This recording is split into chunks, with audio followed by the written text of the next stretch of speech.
بسم الله الرحمن الرحيم الحمد لله رب العالمين وصلى الله على سيدنا ونبينا أبي القاسم المصطفى محمد وعلى أهل بيته الطيبين الطاهرين ولا سيما بقية الله في الأرضين وحجته في العالمين الروح وأرواح العالمين لتراب مقدمه فداء واللعن الدائم على أعدائهم وغاصبي حقوقهم وجاحدي مناقبهم ومنكري فضائلهم من الآن إلى أبد الآبدين.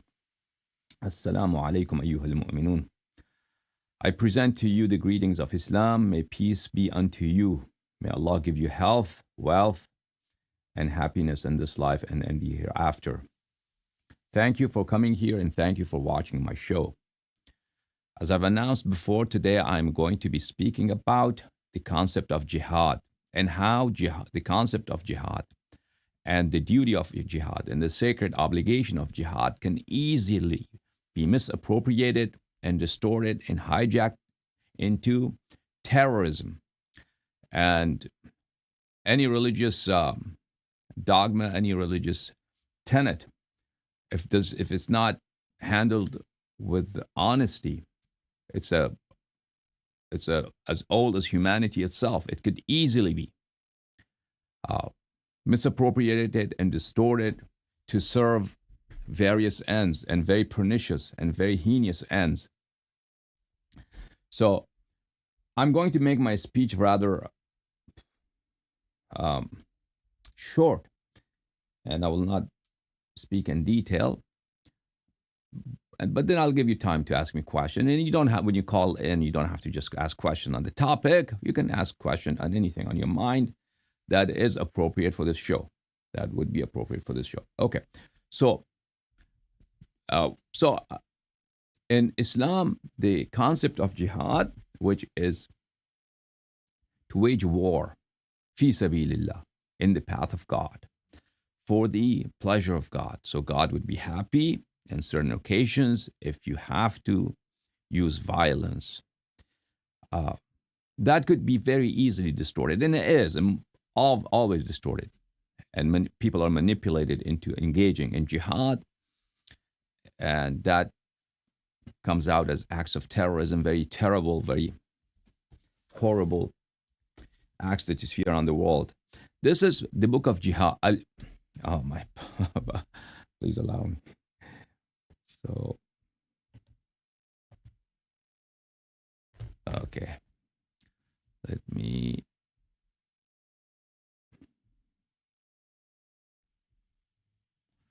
so I could show you the book on my screen.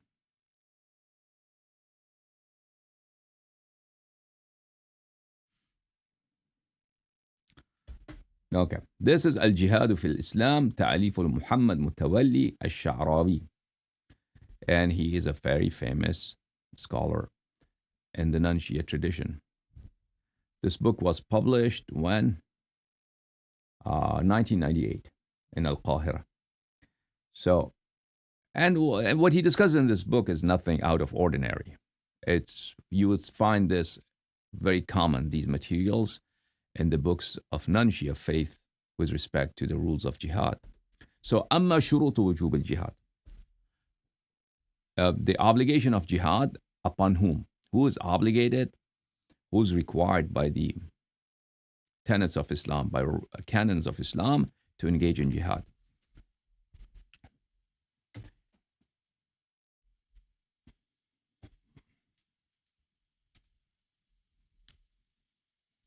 Why I'm not able to zoom in? There we go. I'm able to zoom in. Okay. There are 6 Muslim. So if you're Muslim, okay, first you have to be a Muslim. If you're a Muslim and then bulugh, you have to have reached the age of puberty, wal hurriya, and you cannot be a slave. So that's all of the Muslims made, right? All 2 billion Muslim, 2.2 billion Muslim, or dhukuriya, and men. So that takes out the woman. So if there are 2.2 billion Muslims, half of that, 1.1 billion Muslims. So that these conditions exist in him. وَالْإِسْتِطَاعَ بِالْبَدَنِ وَالْمَالِ. And then you should be able to wage war. Someone who can. So if you're young, or even if you're not young, as long as you can fight, your body is able to engage in warfare. And mal. And then you should have enough money, enough capital, but that's not very required, even if you're poor still. Jihad could be obligatory. So that basically 1.1 billion Muslims. Okay, there are some of them are old, some of them are crippled.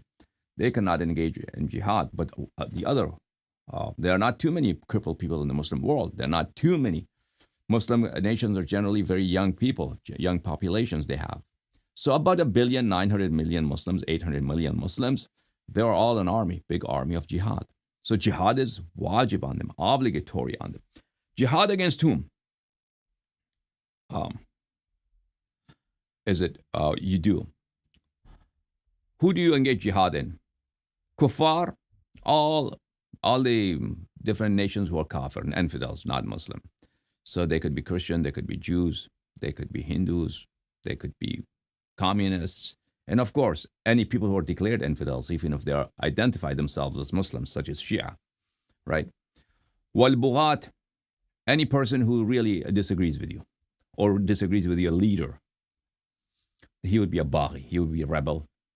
And of course, even if he's a Muslim, you wage jihad against him. Wal muharibun, and anybody who fights against you, wages a war against you. So with respect to the kuffar, infidels, you can start a jihad. It doesn't mean that they have to attack first and you're engaging in jihad just to defend yourself. No, you're obligated to be always engaged in jihad against them.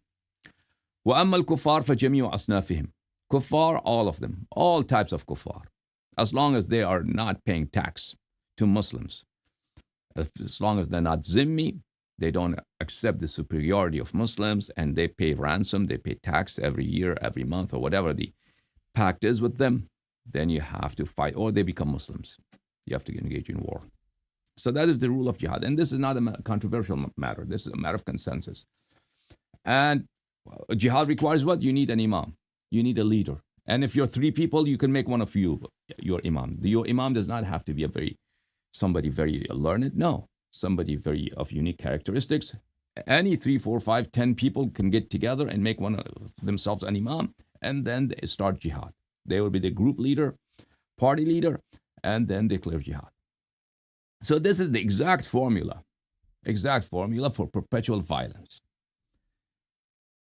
For an unending wave of strife and terrorism and religious violence perpetrated against all nations, even Muslims themselves. Okay. Now, this is the generally accepted version of jihad in the Muslim world. So if Muslims, at the moment they become religious, if Muslims are secular, that's very good. Muslim, as long as they're not practicing Islam, that's a blessing. The moment they become religious, that means they will go to these texts. Then one of the most important, one of the critical tenets of Islam is jihad, just as prayers is wajib, obligatory. Fasting in the month of Ramadan is obligatory. Likewise, jihad, waging war, is obligatory. If you don't do it, you've committed a sin and you'll end up in hell. So you have to always be conducting jihad, always. So what would be the result? Right? The result would be barbarism all over the world, because there Muslims are so many, hundreds of millions of people. Now, that's in contrast to Shia faith. And Shia faith and Shia Islam, jihad is an obligation. Nonetheless, you cannot just wage a jihad unless there's a divinely appointed leader, like Jesus Christ, like Imam Ja'far al-Sadiq alayhi salam, Imam Ali alayhi salam. So jihad can only be conducted under his command, under his leadership. And I'm going to show, so until the day, the second advent of Jesus would be contemporaneous to the coming of the Imam Mahdi alayhi salam, there is no jihad in Shia Islam. This book is Wasailu Shia. volume number 15, Chab Mu'assasatu Alil Bayti alayhim salam. Here in the book of Jihad, amongst the conditions of Jihad, the requirements of the Jihad to be valid, Jihad to be conducted, the holy war could be conducted. This is a requirement. Otherwise, there is no holy war. Is that you have to have a ma'soom imam, infallible imam, an imam who does not abuse anyone. The leader should be such that he does not even abuse animals. He does not even abuse bugs, ants, not leave alone human beings or kafirs or Muslims. No, he does not abuse anyone, and he's overseeing, and he's making sure that this violence is carried out in the name of God is directed only against those people, that it's necessary, it's mandatory. There's no other way except to defeat those people and overcome those people. So let's consider the first hadith. Here, this hadith is from Imam Ja'far al-Sadiq alayhi salam. قلت له إني رأيت في المنام إني قلت لك إن القتال مع غير الإمام المفترض طاعته حرام. This person says to Imam Ja'far al-Sadiq alayhi salam, he says, I saw in my dream, a very strange dream. I saw you in my dream. In my dream, I was having a conversation with you. And I am the one who initiated the conversation, and I told you, I said to you, Ya Imam, Jihad not under the command of a ma'soom imam, infallible imam, divinely appointed, divinely anointed imam, is haram, is forbidden, is prohibited. مثل الميتة والدم ولحم الخنزير. It's prohibited just like eating a dead animal.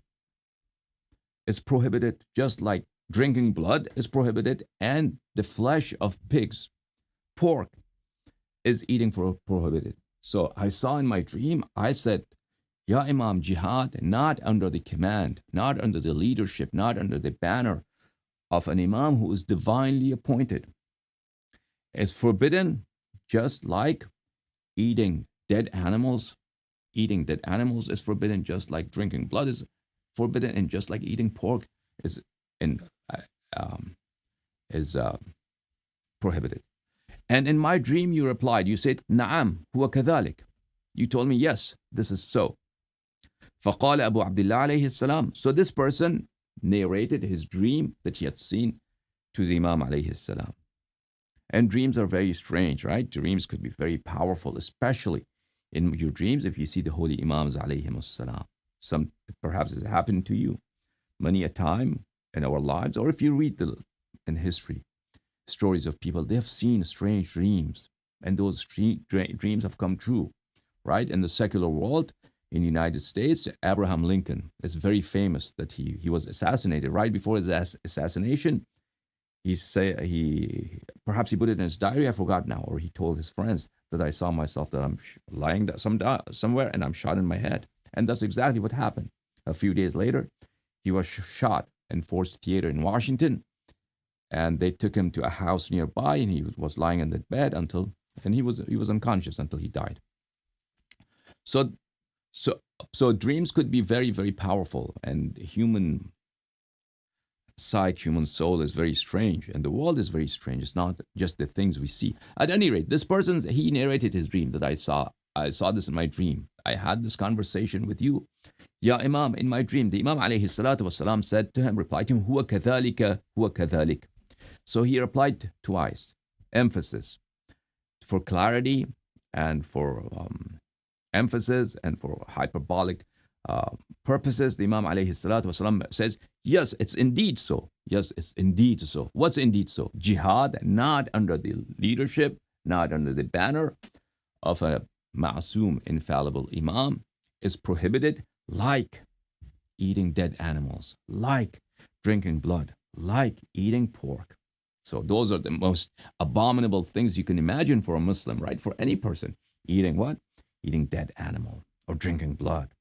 And eating pork, of course, Muslims detest even the idea, even the notion of eating pork. So it's so abominable, it's so bad, it's so horrible to engage in jihad not under the command of the Holy Imam alayhi salam. Consider this other hadith. Abdul Malik ibn Amr says, Al-Imam Ja'far al-Sadiq alayhi salatu wasalam said to me, Ya Abdul Malik, Ya Abd al-Malik, مالي لا أراك تخرج إلى هذه المواضع التي يخرج إليها أهل بلادك. Abdul Malik, I see that a lot of people from your region, they go out for jihad. They go out for engaging in wars. So, but I see you don't go. What's the reason? Like other people from your region, young man, older man, they go join the army. They go to engage in jihad. They go to various territories, to frontiers of the Islamic lands to fight infidels. Why don't you go? I said, Wa'ain. I said, which areas do you mean? Where people go? I said, the Imam alayhi said, Jeddah. Jeddah is a port in Saudi Arabia, right, in Hijaz. So at that time, perhaps this was a port at the time of Imam Ja'far al-Sadiq alayhi salam, from which people disembarked on ships to go to Africa to engage in jihad. Wa'abbadan. Abbadan is an area in Persia. Wal-Masisa. Wal-Masisa. At that time, Masisa was part of the Roman Empire, East Roman Empire, the Byzantine Empire.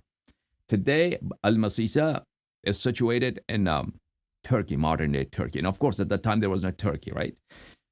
At the time of the Imams alayhimus salam, the modern-day Turkey, Asia Minor, this was Eastern Roman Empire.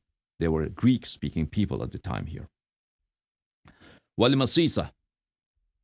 Qazvin. Qazvin is another town. It was a vast region at the time of the Imam alayhi salatu wasalam that's in Iran today. So why don't you go? These various places, people go there to engage in war. They bring back bounties. They bring back captured women, slave women with them. And they're happy. They think they have engaged in jihad. I said, no. انتظارا لأمركم والاقتداء بكم. He said that I'm not going to go to be part of these wars, these holy wars, because I'm a Shia. I'm your follower. I'm waiting for your command. انتظارا لأمركم. I'm waiting for your rule. That when you become the ruler, when you become the commander, when you become the leader of the Muslim world, or the holy imam from your household, from your progeny, then والاقتداء بكم. You are the leader, and our devotion, our following is dedicated to you. فقال أي والله لو كان خيرا ما سبقونا إليه. He said, نعم. Imam alayhi salam said, indeed it's so. Indeed it's so. All these wars that are being waged at this time at the frontiers of Muslim lands, they are all evil wars. They're all evil wars. If they were good, we would be the first to join them. We would be at its vanguards. We would be the ones leading them. So just because these despicable, these pernicious, these low characters, degenerate people who are leading these wars, and they are abusing people in the name of Islam, committing massacres and looting people and plundering towns and tribes and doing all sorts of despicable things. Yeah. So this is very evil thing that they are doing. If it was something good, we would be at its vanguards. قلت له فإن الزيدية يقولون ليس بيننا وبين جعفر خلاف إلا أنه لا يرى الجهاد. Zaydis, who were a type of Shia, but they were not really Shia, because Zaydis believed in the imamate of Abu Bakr and Umar. Because Zaydi imams, obviously all of them were from the progeny of Imam Ali alayhi salam and Fatima al-Zahra salamullah alayha. Nonetheless, they had greed for imamat, they had greed for rulership, they had greed for leadership.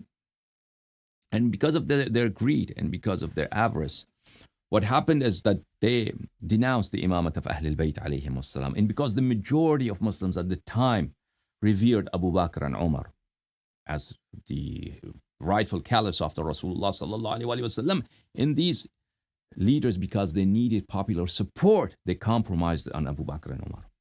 So they accepted, although they knew Zaydi imams, such as Zayd, and after Zayd, the other imams, they knew that what position of Abu Bakr and Umar were. Nonetheless, they started praising them in order to just attract the common Muslims to have maximum followership. Because if they insisted on Abu Bakr and Umar being negative characters, then their followership would drop significantly. So Zaydiyya was type of Shia, but what type of Shia? Compromising on Imamah and then having their own illegitimate Imams, and then following the Umari hadith on all things, right? Because they didn't have their own hadith.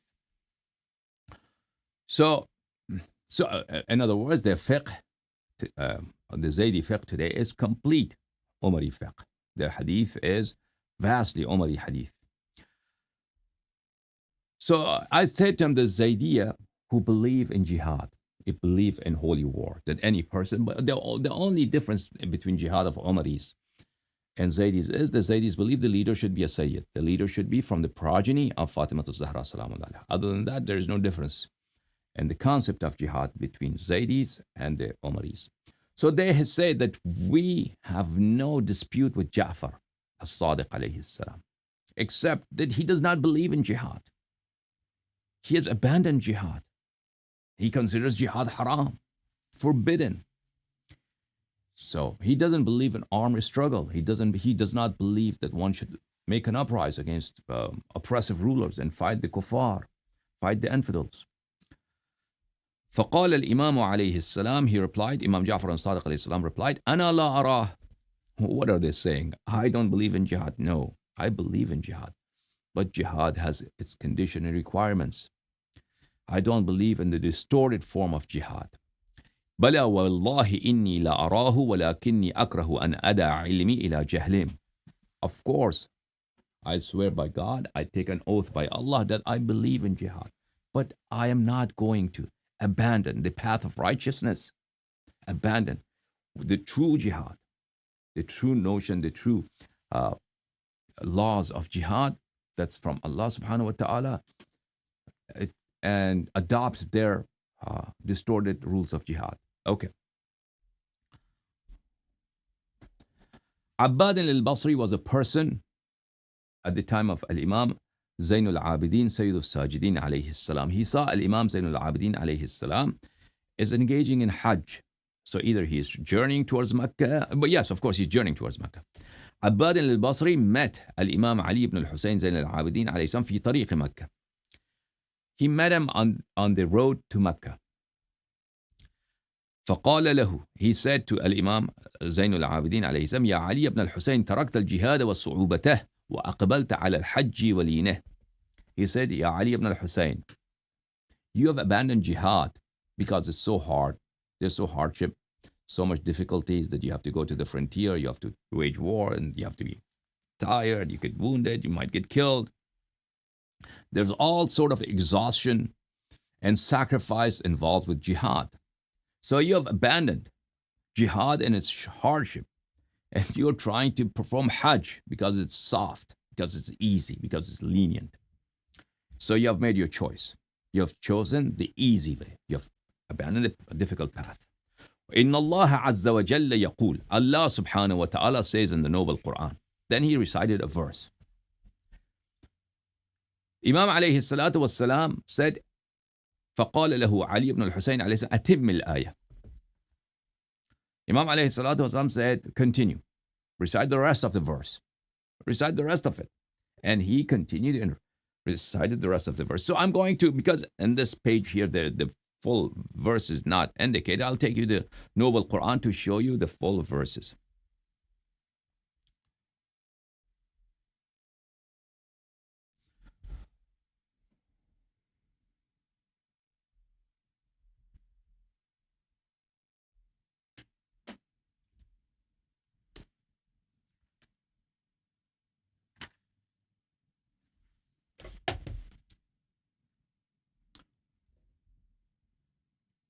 So here's the Noble Quran. We are at Surah At-Tawbah. This is verse number 111.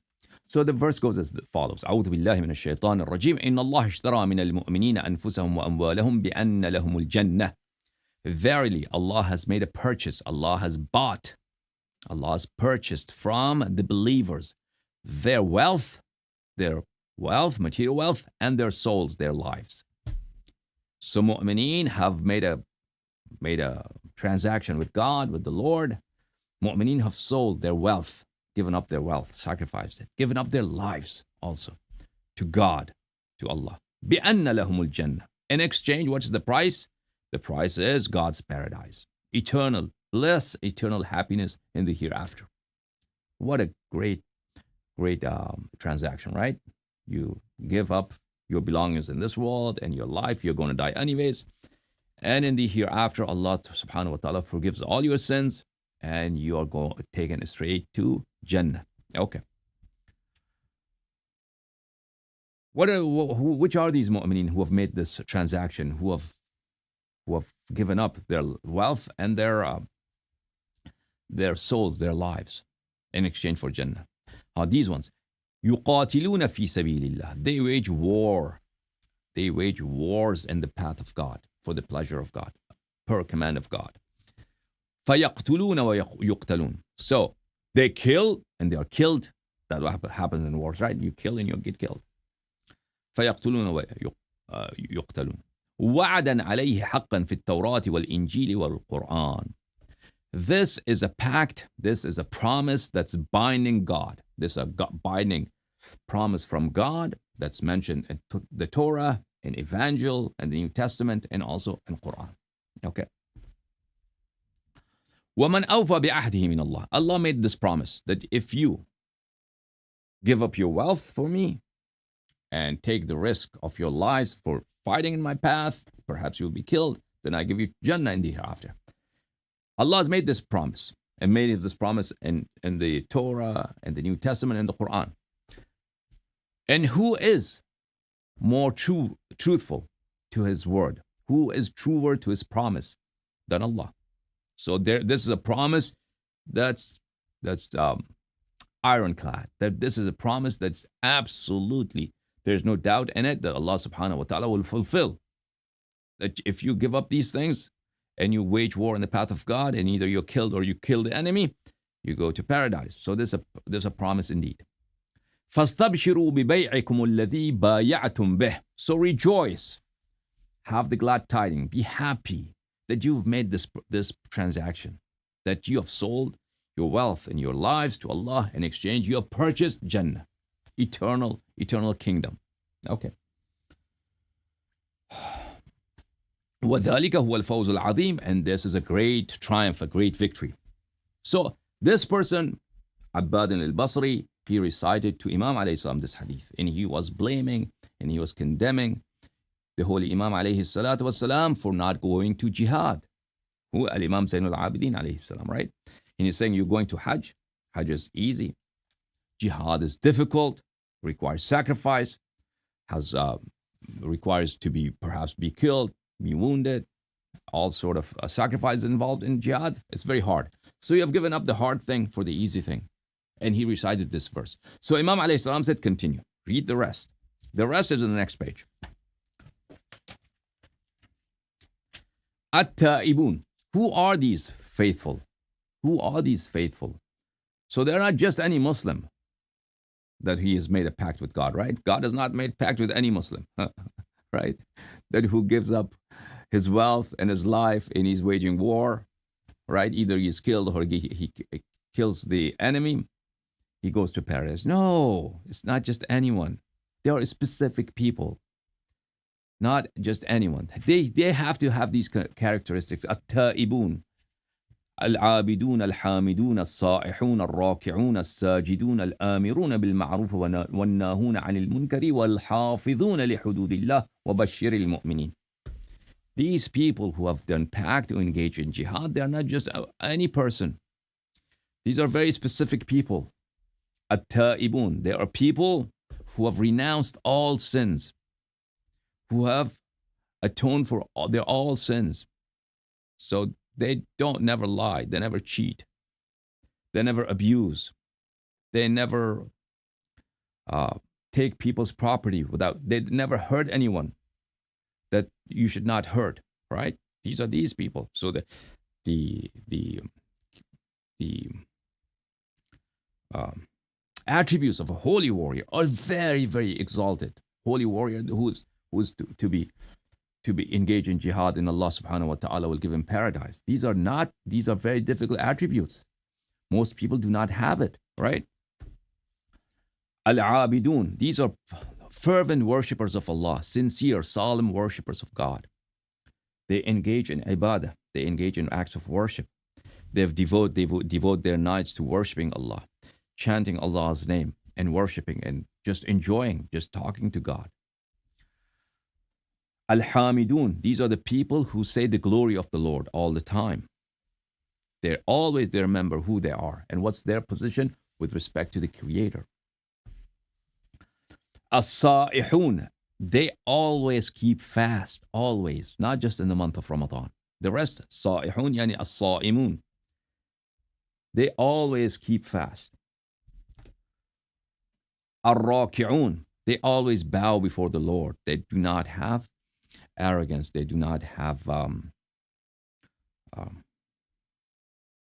pride, humility. Ar-raki'un, as-sajidun, they prostrate before the Lord. They're always submissive to the rules of Allah, not to their greed or to their worldly temptations. These are the people who teach others what good is. They teach other people what goodness is, and they teach other people what are bad things in life in order to abandon them. Okay? And then وَالْحَافِظُونَ لِحُدُودِ اللَّهِ, and these are people who know what are the rules of jihad and what are the rules of God with regard to everything. And they always safeguard and observe and comply to those rules of God and to those boundaries that Allah has set. And those boundaries are very difficult to upkeep, right? The boundaries, amongst them is a dhulm. Amongst those boundaries that you cannot transpass is transgression. Boundary, one of the most severe forms of haram, prohibition in Islam, is to abuse anyone. So if you're engaging in jihad, you cannot abuse anyone. You cannot hurt anyone who you should not be hurting. So who can wage a jihad like that? You tell me, how can you engage in a jihad where you don't hurt people who are not supposed to be hurt? So at the time of the Imam Zain al-Abidin alayhi salatu, some people were just getting up from the villages, and these kings, medieval kings, Muslim kings, right? They were rallying people for jihad, for war. And their purpose was not really to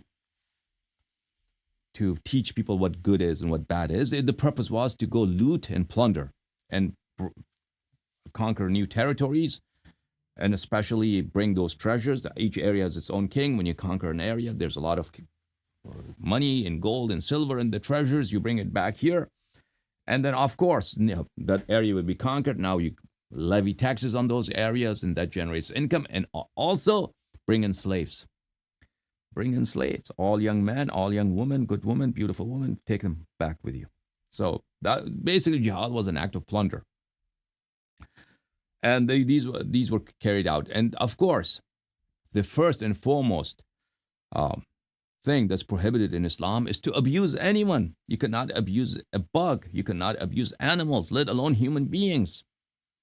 In the time of Amir al-Mu'minin alayhi salatu wasalam, he heard that there has been a raid, and the forces of Roman forces, they have taken a earring from the ear of a Christian woman. During the raid, a non-Muslim woman has been looted, and the enemy have taken their earrings. He became so upset, and if I recall correctly, he said, "This is such a tragic act. If one dies for this sorrow, for this grief, that a Christian woman has been abused, right? Her earring has been taken. If one dies in the sorrow, he's not to be blamed, because no one should be abused. No one's rights, no one's property should be violated." So Imam alayhi salatu wasalam said to Abbad al-Basri, recite the rest of the ayah. And Abbad recited. Then Imam alayhi salatu wasalam said, إذا رأينا هؤلاء الذين هذه صفتهم فالجهاد معهم أفضل من الحج. Imam Zain al-Abidin alayhi salam said, when you see people engaging in jihad that have these qualities, have these attributes in this verse, then in that case, jihad is better than hajj. Jihad is better. Otherwise, there is no jihad.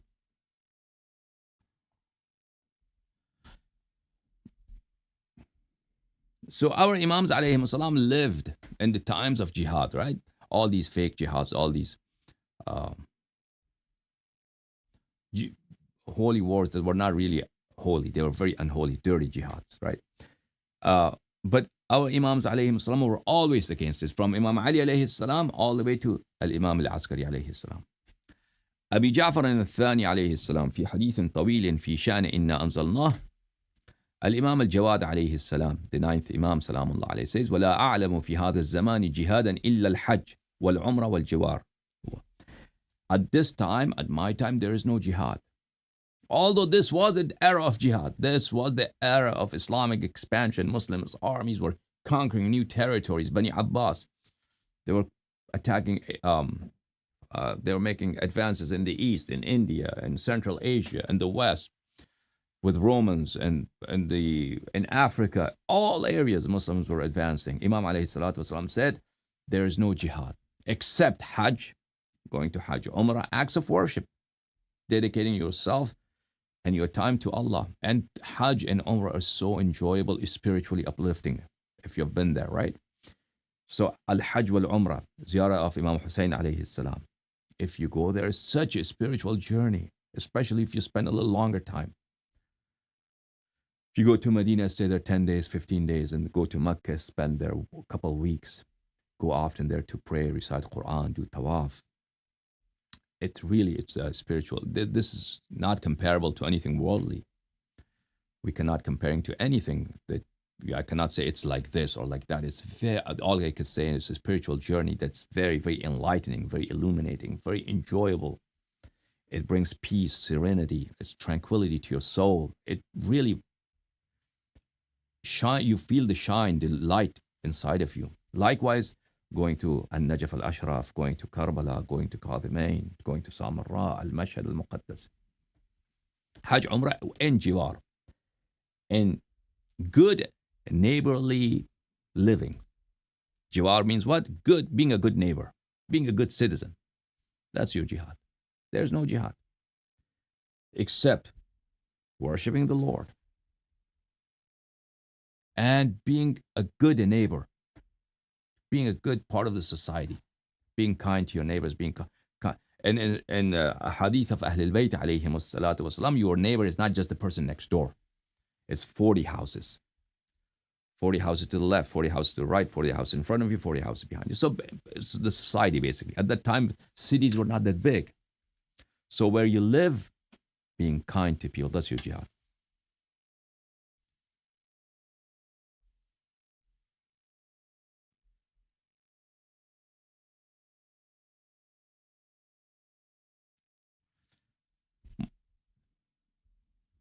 Muhammad ibn Abdullah said to Imam Rida alayhi salatu wasalam, حدثني أبي عن أهل بيته عن آبائه أنه قال لبعضهم عليه السلام إن في بلادنا موضع رباط يقال له قزوين وعدوا يقال له الديلم فهل من جهاد أو هل من رباط.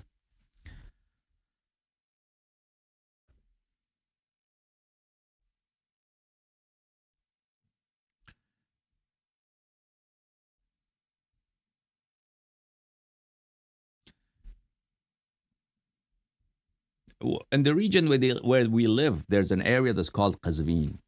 And there's a tribe there, an ethnicity, they're called Ad-Daylam. They are non-Muslims. They're non-Muslims. So is it permissible for us to engage in war against them, to plunder them, to attack them, to loot and bring bounties and bring women and so forth? أو هل من رباط, or just being sentries there, to be border guards. Not, we won't attack them, we'd just be border guards. We'd be part of the armed forces, but we will be sentries. So the Imam alayhi salam replied to him, عليكم بهذا البيت فحجوه. Imam alayhi salatu wasalam said, your obligation is to this house, Kaaba, to this house. Go for Hajj, perform Hajj. Go do ziyarah of Hajj. Go to the house of worship and worship God. That's your jihad. فعاد عليه الحديث فقال عليكم بهذا البيت فحجوه. That person repeated his question. No, we live in an area, there are other tribes, there are non-Muslims, right? There are towns, cities, regions, non-Muslims. We live at the border. Can we join the army so we be sentries? Or can we just raid them, engage in armed struggle, battles with them? To do jihad, Imam alayhi salam again replied the same thing. Go to the house of worship and worship God. That's your jihad. Imam alayhi salam then replied, أما يرضى أحدكم أن يكون في بيته ينفق على عياله من طوله ينتظر أمرنا. Why wouldn't you be content? Why wouldn't you be happy that you're not engaging in the exhaustion of jihad? You just live your life.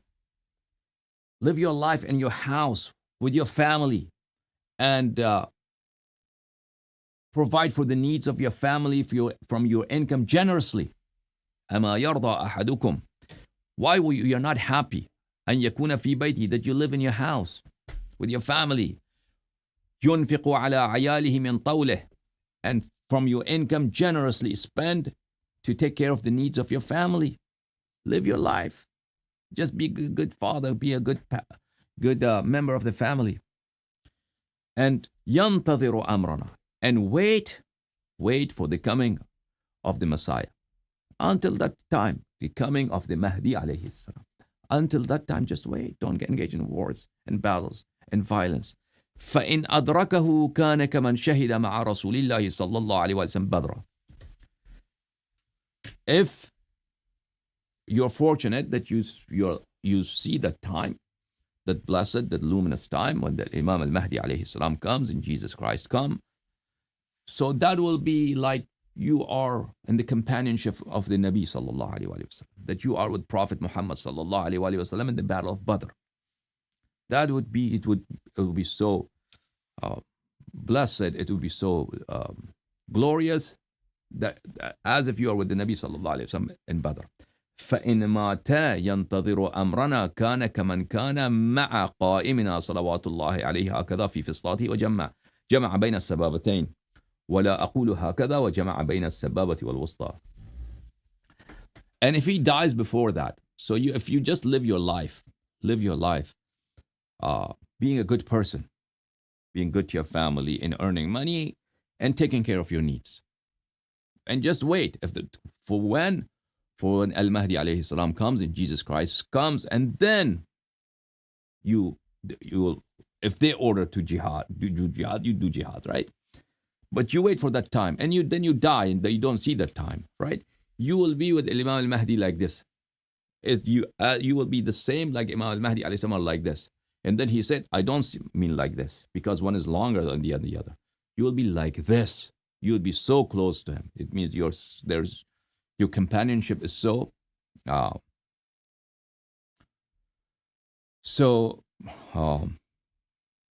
intimate with Imam al-Mahdi alayhi salatu wassalam. Okay.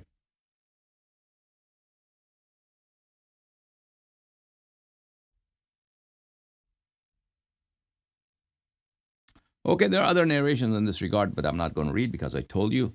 I'm not going to read further because I told you my speech is going to be brief. Okay. Now I'm going to take your calls.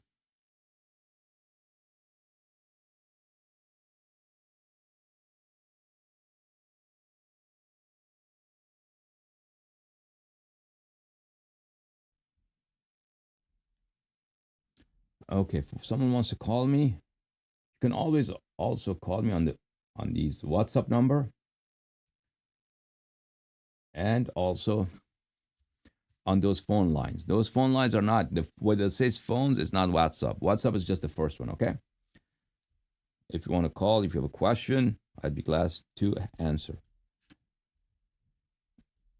And then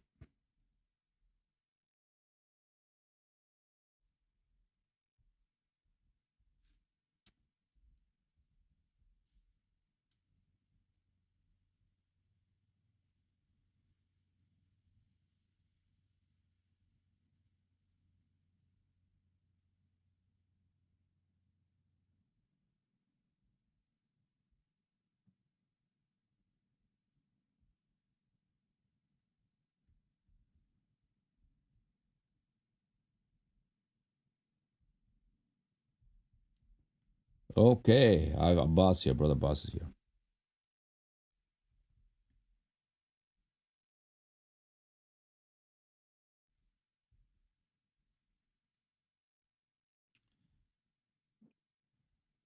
Assalamu alaikum, caller. Assalam, Assalamu Yeah, alaikum. How are you? alaikum assalam. Who is with me? May Allah bless you. Allah keep you well. What's your name? It's your fan Ali from Los Angeles. Ali, how are Yes. you? How's everything? Everything is good. My health has been very bad. Otherwise, I Hmm. would come on more often. Please pray for my health and my family. I Uh, pray so, that you regain your health, inshallah.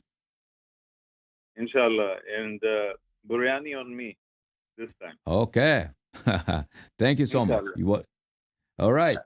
So Have I a good just day, wanted sir. to make one Yeah, comment sure. on your topic.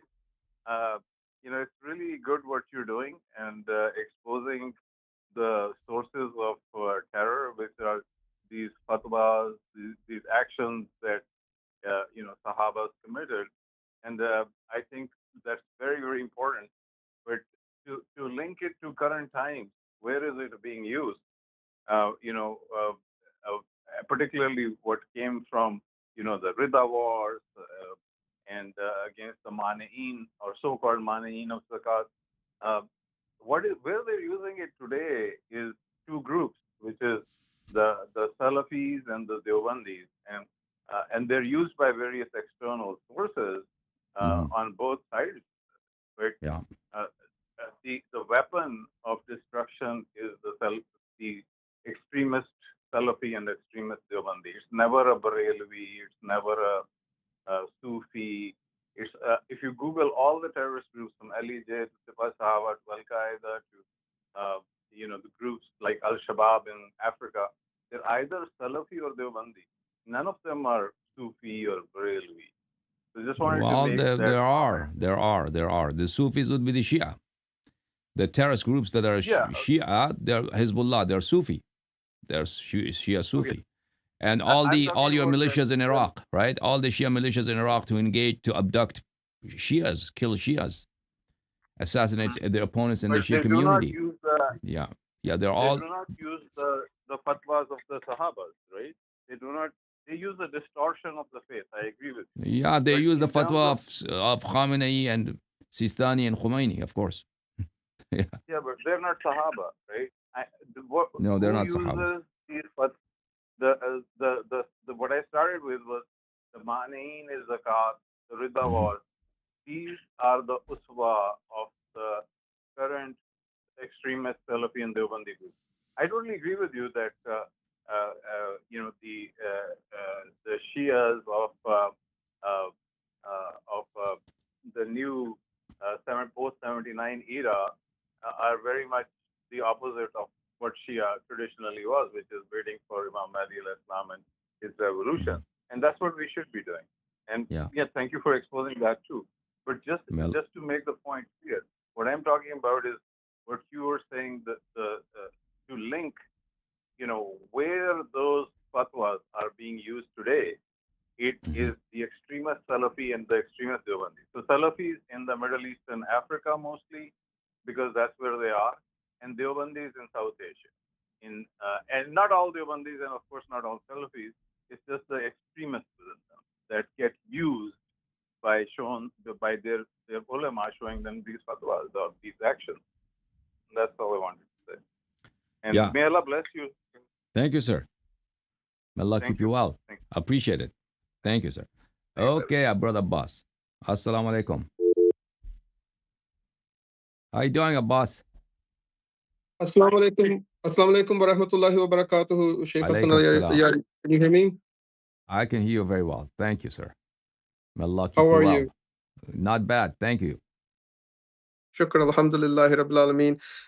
Thank So you. I've listened to, it's been a blessing to listen to all of your lecture today regarding um, Omari Jihad and Jihad in general. And, to me, Yeah. it's a matter of common sense. I am waiting and praying for the day when, inshallah, inshallah, and inshallah, I will be raised with Imam Mahdi alayhi salatu wasalam, because like you said, what a glorious day that will be. Like our Hmm. minds cannot even fathom. And to feel like we're in the presence of Hazrat Muhammad sallallahu alaihi wasallam on that day. It's something that human cognition cannot even imagine. MashaAllah. So if it's okay with you, you're like for me at least, and there's some other things that I would like to say towards the end, if there's time, not if there's time, but I would like to take some time to like speak a few words.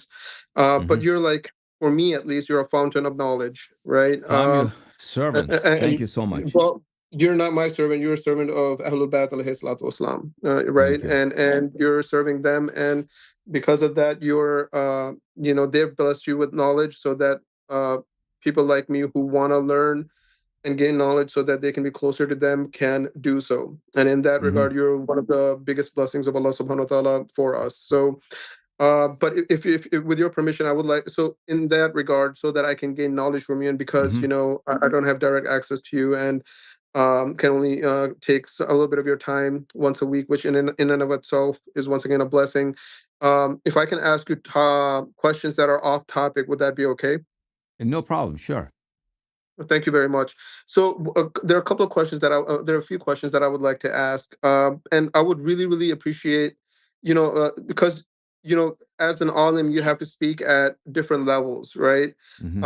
And I completely understand that you have to be able to speak so that general people can understand, but then you can also speak at a level where it's a scholarly level, right? Where there are things that even you have questions about, right? And you contemplate, right? So Sure. I would appreciate answers that, if you can give me some answers that I can take back and like really ponder, Hmm. and come back to you with like perhaps even my understanding and some even further illumination from you. So um, one of the questions is that in Ziyarat Ashura for Imam Hussein alayhi salatu wasalam, it is said, wa as'aluhu an yuballighanil maqamul mahmud lakum indallah. The translation that I read, is, I'm Uh-huh. paraphrasing here, is something to like, "Oh God, elevate us to the same status as Yeah. you So have." Maqam al Mahmud is on the day of judgment. So there will be thrones, and there's God's throne, the Arsh of Allah, and its shade and its side will be the seat of Ahlul Bayt alayhim assalam.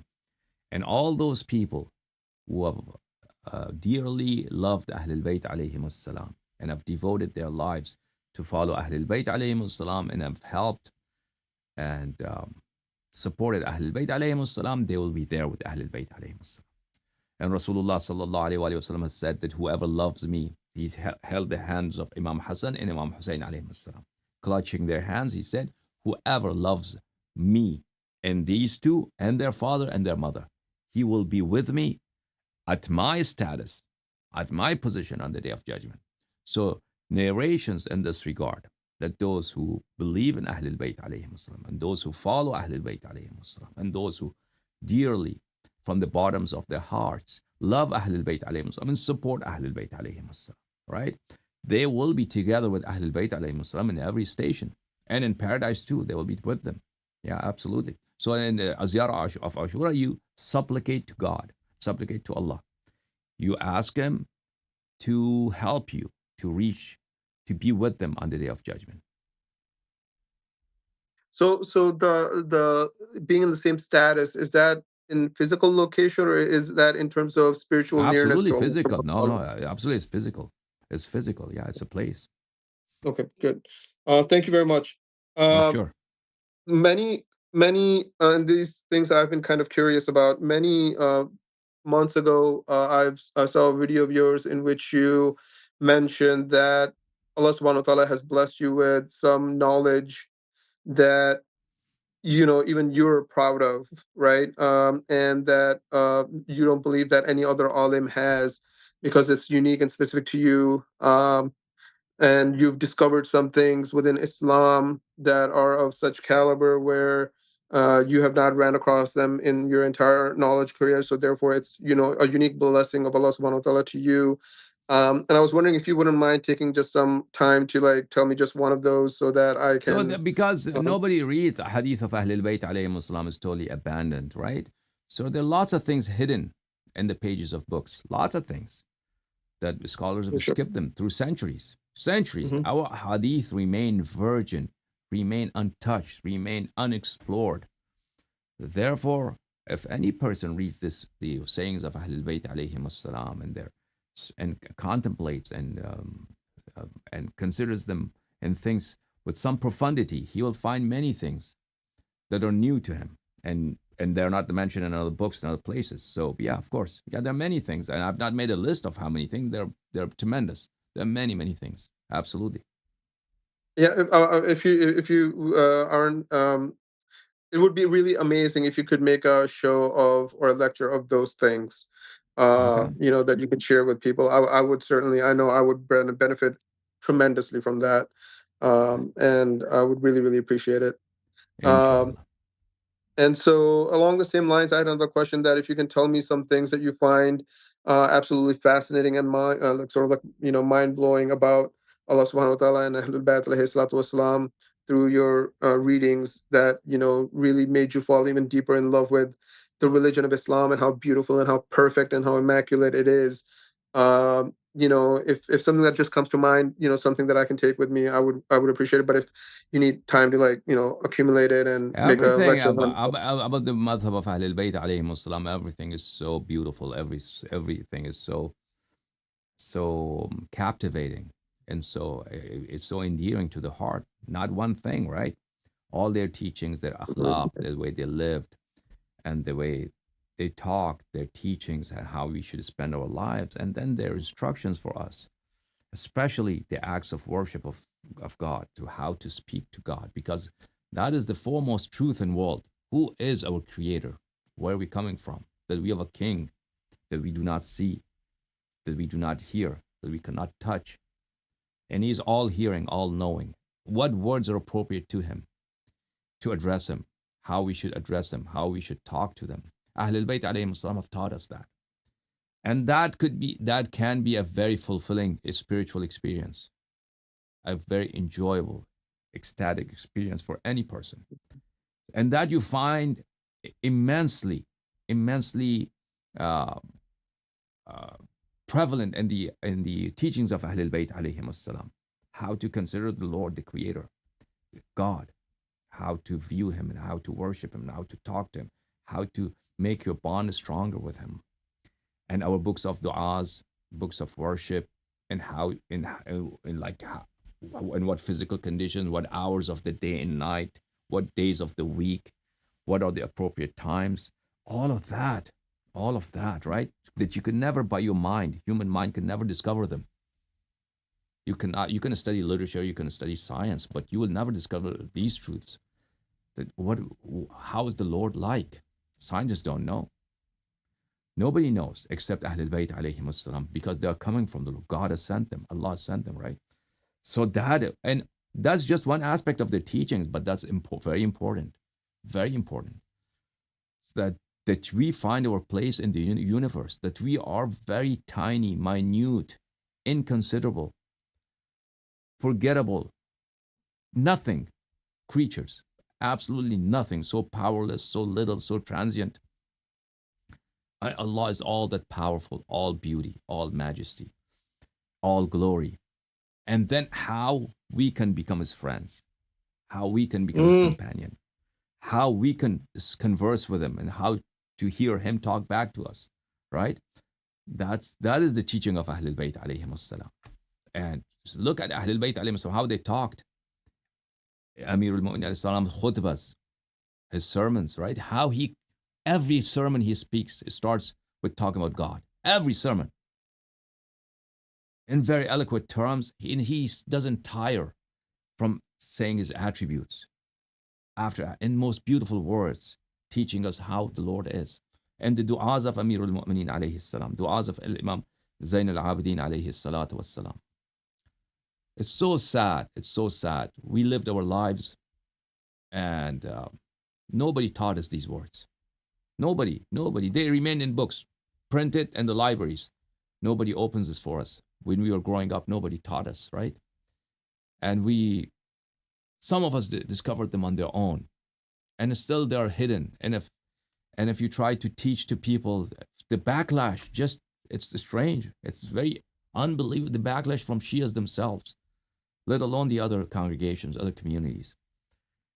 is very powerful and it's very discouraging. At any rate, thank you, Abbas. You take care, brother. May Allah bless you.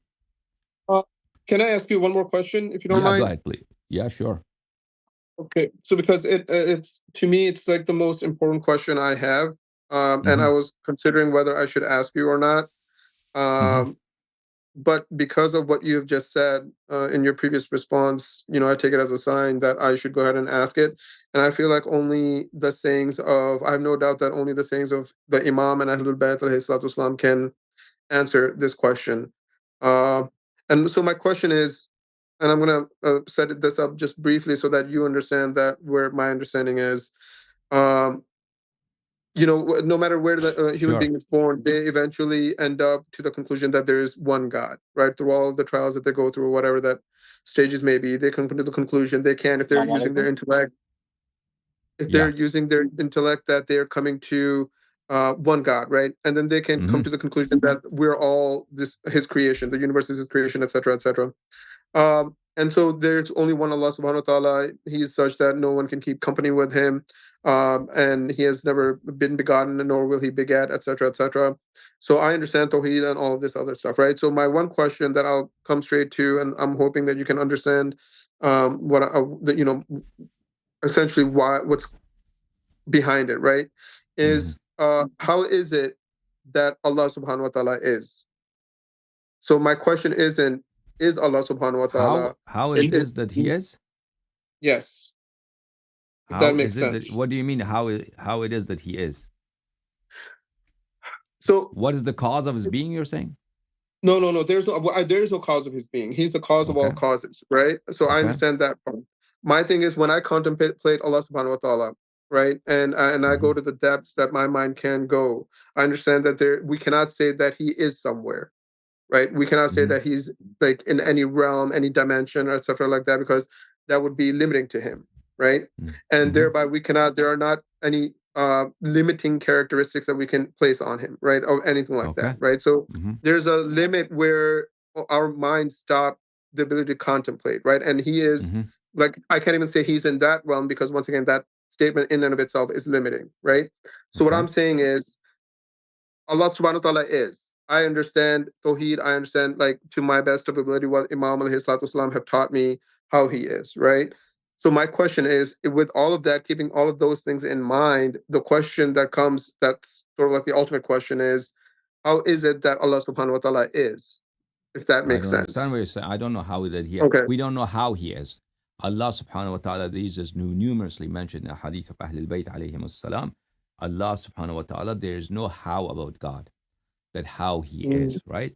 بل يكيف الكيف بلا كيف. He Oh, okay. created how. He created how without being how.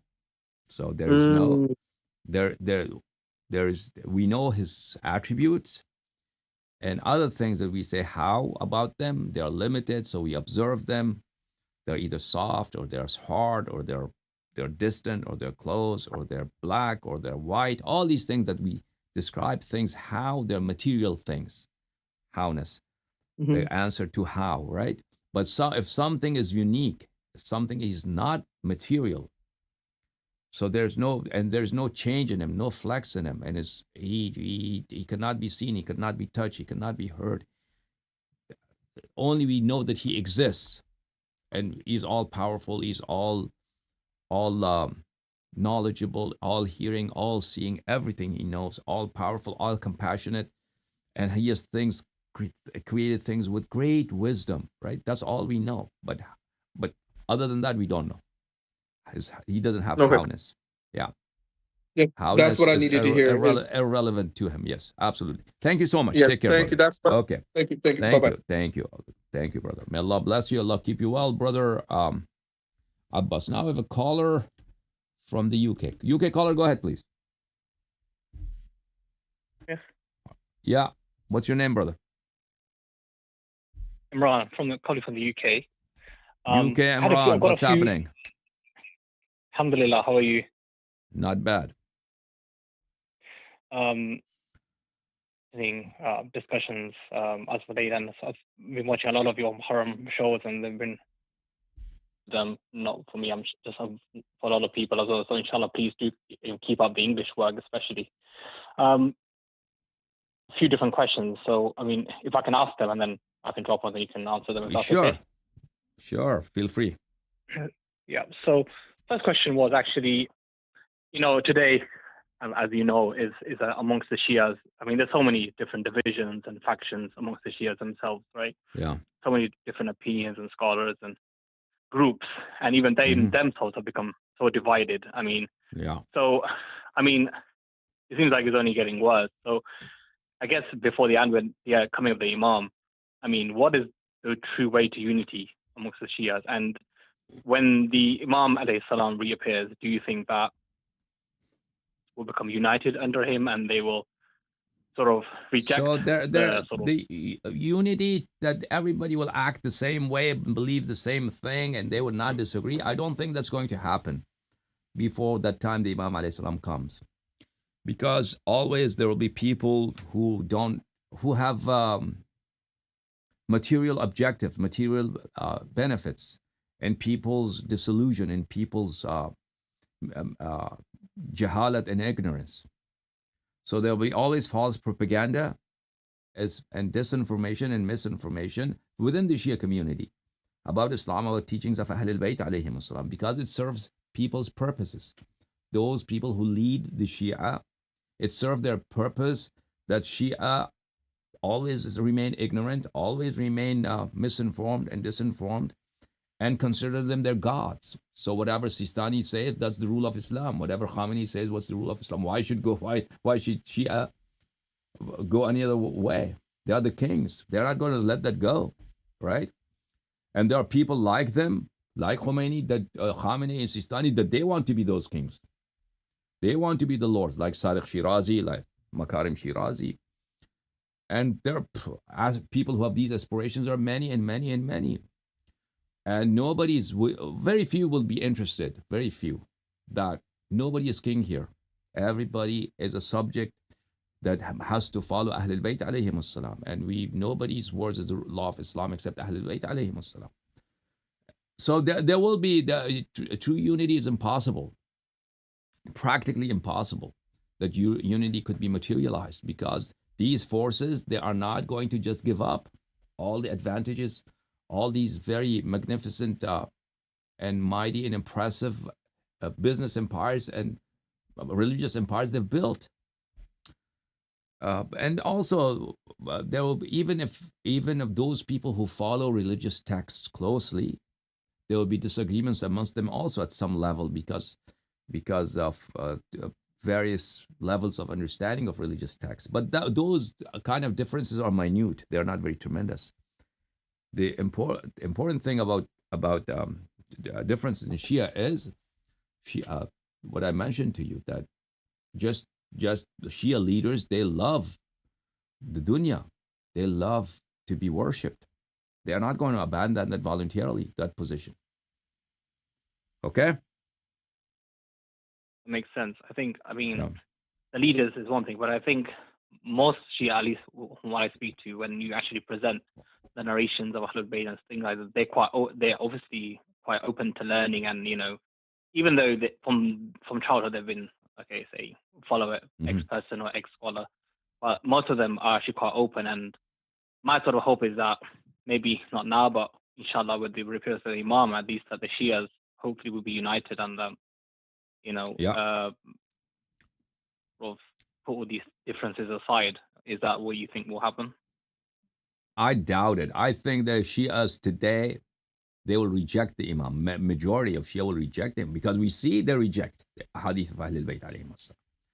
Shia scholars know very well that Marji'iyya is batil. They know very well, not the low-level Shia scholars that that they're not very learned, but higher ups, they know very well that Marji'iyya is an innovation. They know that Taqlid is an innovation. They know that Ijtihad is an innovation. They know that Wilayat Faqih is an innovation. They know very well that in the houses they teach kufr, they teach Sufism in the houses and the seminaries. Yet they all are fine with it, okay with it. Not only okay with it, they promote it. And Nobody is ready to succumb and to submit to the commands of Ahlul Bayt alayhim as-salam. Do you think it's going to change just because Imam comes? No. Imam alayhi salatu was-salam will come, and the human nature that these people, their personalities of Shia, they will not change. That they, just when the Imam alayhi salatu was-salam was not apparent before their eyes, they did not listen to him. By him coming in front of them, they will, I doubt they will change. Some people might change. Some people might fear God and they will realize, okay, we're wrong. But a big plurality of Shias will not change. And likewise, Shias who are Ghali, I don't think they will submit to Imam alayhi salam. Shias who, all Shias who believe, the criterion is Hadith of Ahlul Bayt alayhim. Right now, if somebody is submissive to the teachings of Ahlul Bayt alayhim salam, you can expect when Imam alayhi salam comes, he will also submit to him, because he doesn't have on his own, he doesn't have any ideas of his own, any idols, any pride that he has to maintain on his own, other than being submissive to Ahlul Bayt alayhim salam. But if you are following, if you have another path than Ahlul Bayt alayhim salam, Imams coming will just stress that contradiction in you, that on the one hand you say you're a follower of Ahlul Bayt alayhim salam, on the other you are not truly a follower, and you always in your life other things supersede. Sufism supersedes, or ghulu supersedes, or ijtihad and taqlid supersede the teachings of Ahlul Bayt alayhim salam. So I doubt that will change with the coming of Imam alayhi salam for a big majority of people. Yeah. I think, like, as we see with your shows, and I listen to some of your stuff in Urdu, and your subscriptions is growing, and I think a lot of people, I think it's fair to say there is some sort of awakening, you can say. People who maybe 10 years ago used to believe what they believe, and now they're quite open. So, I mean, it does seem to be like a shift. Well, like you said, there's always going to be a group of people who are always staunch in what they believe. People who follow me, there are not too many. People listen to me. Everybody listens to me. Okay, everybody, all Shia scholars, they listen to me, to my speeches. There's my shows. When my shows are in Arabic and Farsi, even Sistani, Khamenei, they used to watch them. And I got reports from their own, from Miraj's offices. Their sons would tell me, they would call me during my shows. I mean, they were watching, they were talking and making comments. So everybody watches me. Everybody, right? When my Urdu shows, people who understand Urdu, they all watch me. We have Taqlidis, everybody watches me, but it doesn't mean that they agree with what I say, right? And they cherry pick, they here and there, whatever that does not contravene with their idolatry, with their preconceived assumptions they have. They pick those things and they leave the rest. This has always been time-tested tradition before us also. With the Nabi sallallahu alaihi wasallam, people just chose things that they say they followed, not everything they said. Yeah. For duty, I mean, like, as laymen, I mean, obviously we can't control everybody. We have our family, we've got responsibility, things like that. So in our case, I guess. So yeah, it's very easy, just being a good person, right? Being good to God, being good to your family, and to provide the teachings of Ahlul Bayt alayhim salam to them, just like you provide needs of your Ahlul Bayt, of your family. You pay the bills, you buy groceries. Just you're being a good member of your family. Likewise, being spiritually good to them as much as you can. As much as you can. The Lord is very, very merciful. He does not require us to do things that we cannot do, right? If you cannot read Bihar al-Anwar, so you're not required to read Bihar al-Anwar. As much as you can. Whatever is humanly possible for you. If you make a strive, if you make that effort, then you fulfill your promise, and you could hope, and you could have a very strong anticipation and expectation of the Lord's mercy and His forgiveness. So be happy, enjoy, and rejoice. Okay? Sure. Thank you for that. And I had a couple of more questions, if that's okay. Yeah, absolutely. Like narrations and hadith, when you presented to people, sometimes they say, oh, it's da'if or it's weak. So how would we address? I mean, I know there's so many criteria for accepting narration. So that is just, that's an excuse not to accept hadith. That's an excuse. Because if Shia scholars were really sincere that Shias should follow hadith, there'd be hundreds of books written in Sahih hadith. If they were sincere, okay, there are Shia books. Our books of hadith are like a mixture of right and wrong, of reliable, unreliable. So what would have been their duty throughout centuries? So the Shia religion did not come into existence just right now. These scholars have been around for over 1,000 years, for a millennium. So why they did not write all these books, right? Sistani, Khuyi, Brujardi, Hakim, go back for generations. Why they did not write any books of Sahih Hadith? Why? And any hadith you put in front of them, so if it does, and that is a matter of really, what should I say? How should I put it? That has become their refuge to run away. Anything, please remember, even if it's the truest hadith, if it contradicts their preconceived dogmas and their prejudices, it'll be a da'if hadith. They will call it da'if, no matter what. Yeah. No matter what. Yeah. That's just an excuse, a routine answer to anything that is not consistent with their dogmas. They would call it da'if. Yeah.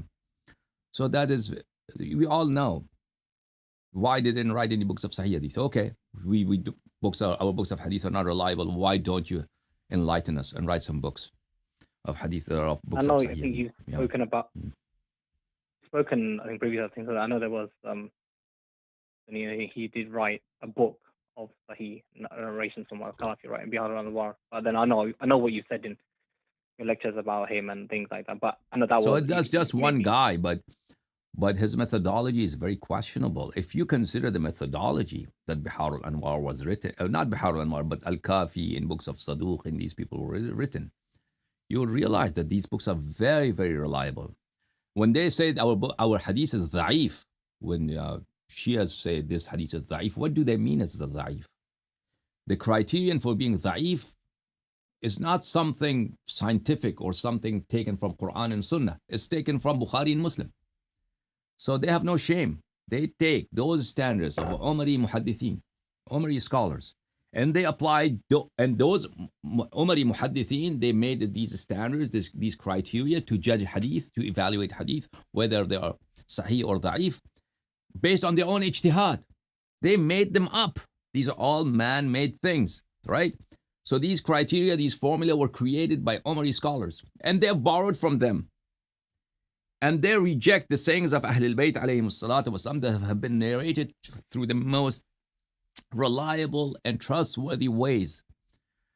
They reject them because they applied those Umari formulas on our hadith. So the whole thing is a farce, is wrong, is bad. Yeah, is an injustice to Shia and injustice to our hadith. To be honest, and I think my experience now, I think and that guy who has written the Mu'jam al-Ahadith al-Mu'tabara, that's his problem.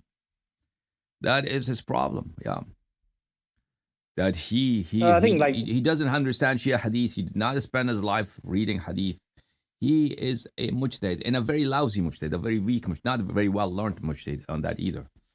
And he comes and massacres Shia hadith. Literally massacres Shia aqaid. And he writes a book of reliable Shia books, Shia hadith, Sheikh Asif Mohseni. And he gets the annual Writers Award in Iran by Khamenei. And in his book, what he writes, he says that last night, what did the other guy, Mawli Abdul Halim, he quote Sheikh Asif Mohseni. And he's right. Sheikh Asif Mohseni has said these things, that whoever thinks Imam Asr alayhi salam has any benefit, he's crazy. That he clearly writes in his books, right? And many other things. Question the isma of Ahlul Bayt alayhim salam. Questions the isma, the imamat of many imams, their ilm. And so that person, he is celebrated, and the Hawza celebrated in Iran. as a great Shia scholar, subhanAllah. Okay, brother. Thank you so much. May God bless you. Some questions. I had another couple from different topics. Yeah. So one question was regarding barzakh, and I mean, I guess, what are there any sort of Quranic surahs or verses or du'as that we can recite to, obviously, our death, make our death to be easy and make our stay in our grave to be a good one? And I mean, I guess, but just generally. So there are many surahs of the Noble Quran for that purpose. If you go to Mafatih al-Jinan, you'll find those kind of du'as, okay? And basically just doing good deeds, repenting all the time, istighfar, remembering Allah, and praying with the presence of heart, praying while you're paying attention to what you're saying and who you're talking to.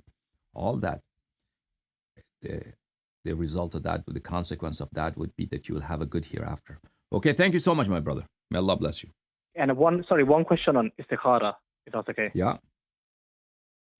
And the last one, basically, there's a tendency, and I'm sure you've heard of this, especially in the Indo-Pak communities, is that they do istikhara for everything, like from marriage decisions to switching jobs to other things, even some minute things. So my understanding, and you can correct me if I'm wrong, is that there's general du'as for istikhara. For example, we have dua number 33 of Sahifa Sajadiyah, where Imam Zain al-Abidin al-Salam he makes a dua of istikhara, and that's like a very generic dua, right?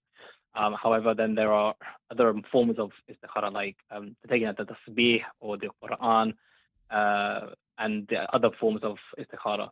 From my understanding is that we shouldn't be doing these all the time, and only when we're in a sort of very confused or complex decision that we're going to make. For example, say if I want to switch a job and I'm not 100% sure about this job, I should do istikhara if I'm unsure about it. I mean, is that the way to go, do you think, for our sort of life and our general decisions? So istikhara and Shia hadith is that you ask Allah subhanahu wa ta'ala to show you the right path. That's what istikhara means. You pray, you ask Allah. If you're doubtful what to do, then you pray Allah subhanahu wa ta'ala, and that right which is good, you will understand, you will know it, okay? You will find signs that you should go which way. That is istikhara. You need to take out the tasbih all the time. Yeah. The people who do it with tasbih or taking open Quran and look at it, these are things that some people have found it that it works for them, right? It's found it. It's mostly it's the, what should I say? People have experience with this. Perhaps it works for them, and that's all I can add at this moment on this topic. Okay, thank you so much. May Allah bless you. Allah keep you all. Okay, brother. Assalamu alaikum, Janab. Yes. Assalamu alaikum, sir. Alaikum assalam. Where are you calling from? I'll take the WhatsApp call after this. Yeah. Where are you calling from? Okay, sir. Sir, I'm from Kashmir, India. Okay. Thank you for calling. What's your name? Sir, my name is Hadi Ali. Hadi, brother Hadi. Okay, go ahead. What can I do for you, Hadi? Sir, I feel so much happiness and I feel proud to talk to you. Sir, Thank you. I have some little questions, sir. Yeah. First of all, sir, I have same idea. I have same thinking on Umaris like you have, sir. First of all, I have a question that you convince the Umari people and answer them with their own books and give references with their own books, sir. I think that they do not convince themselves and they left the video chats. But sir, can we think that they clearly they clearly hold on that Umar and their Khalifas were wrong? Thank you so much. Please take your answer offline. May Allah bless you. Take it online. Thank you. Yeah, some of them believe Umar was good. Some of them believe Umar was wrong. So I don't really know exactly. Okay, I have this WhatsApp caller. Yes, brother. Assalamu alaikum. WhatsApp caller. Hello. Yes, sir. Hey, where are you calling from? Alaikum, Hassan. Alaikum assalam wa rahmatullah. Good. Right. Quick comment. Sure. You seem to be very dismissive of tasawwuf. You might want to consider looking into it again, because I think I consider you a tasawwufi Shia, Shia. But quick question with respect to your topic of jihad. Yeah. I've read in the Shia literature and in their polemics and in their apologetics that, you know, one of the things about Omar and Abu Bakr were that they were from sort of lower tribes, not great, you know, nobility. You know, they seem to be, you know, low. So Mm-hmm. how do we put that together with their success in terms of rallying support? I mean, was there a lot more going on from the you know, Shia historical sources? So Omar did not, and Abu Bakr, they did not come from very respectable clans of Quraysh. They Right. did not come, yeah, their family backgrounds are not very reputable and respectable. As some would suggest, right, that they were chiefs of Quraysh. That's not true. They were not chiefs, nor their Okay. clans were very respectable, prominent Yeah. clans, branches of Quraysh. So they had very meager, very humble roots. However, they gained power because Islam provided that opportunity. What Prophet ﷺ did was it was a revolution. It shattered the old system, and all those previous tribal chiefs, their powers were vanquished by the advent of Islam, and a new system came. And at the helm of that system was the Prophet ﷺ. And whoever Okay. was going to replace him, will enjoy his authority. Now, that person who will replace him would be legitimate or illegitimate, that's another question. So Abu Bakr and Omar did not gain their power, their political leadership because of their family backgrounds, but because they were able to replace the Nabi sallallahu alaihi wasallam. And as a matter of fact, the Nabi sallallahu alaihi wasallam, both Shia and non-Shia sources, they both concur that he was killed. However, who killed him? How did he die? That's the question. At any rate, Abu Bakr and Omar, that's how they came to power. Yeah. But wasn't it still in the habit of the Arabs to look at lineage and nobility? I mean, isn't that how Uthman was able to sort of reassert the Amawi, Asabiya type of Omar, thing? Arabs never abandoned their tribal identity and taking pride in your ancestors because of Islam came. Islam discouraged it. They never gave up.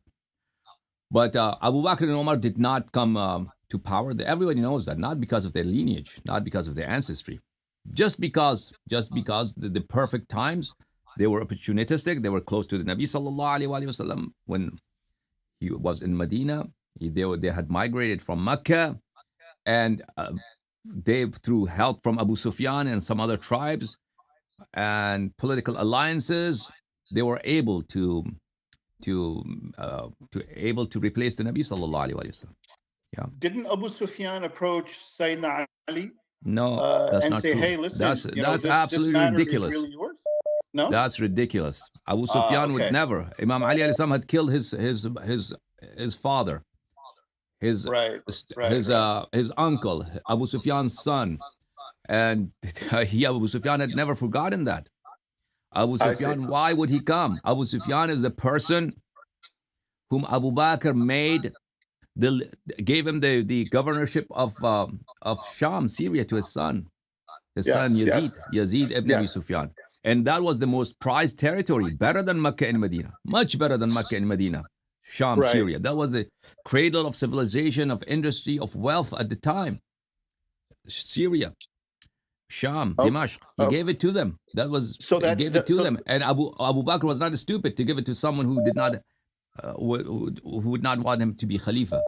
Yeah, he owed them that favor. So in return, they gave him Syria.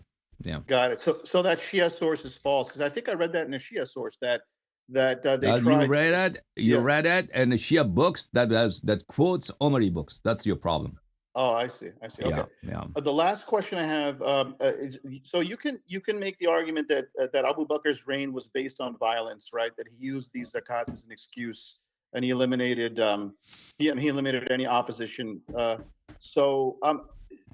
How was he? Who did they employ as their soldiers? I mean, weren't there other tribes that? If you go in Tabari, so at that time, tribal chiefs were very influential.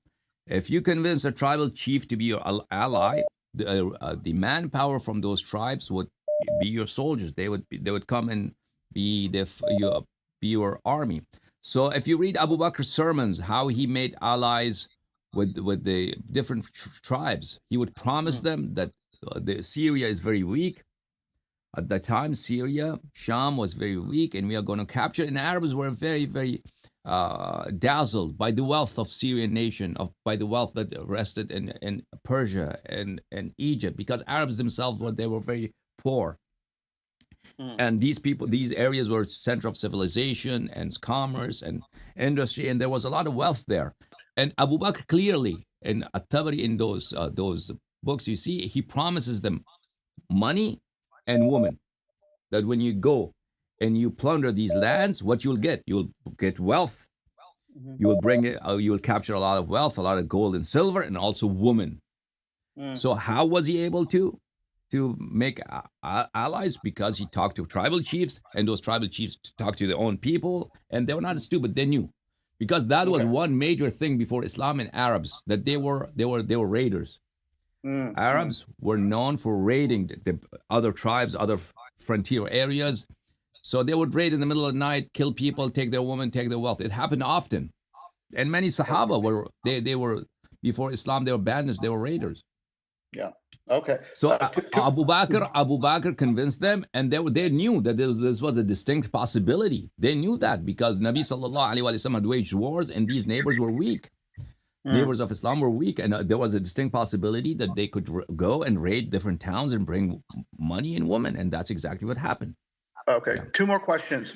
Is there any evidence? They did not. In other words, these tribes who supported Abu Bakr and who fought for Abu Bakr did not do so for their love.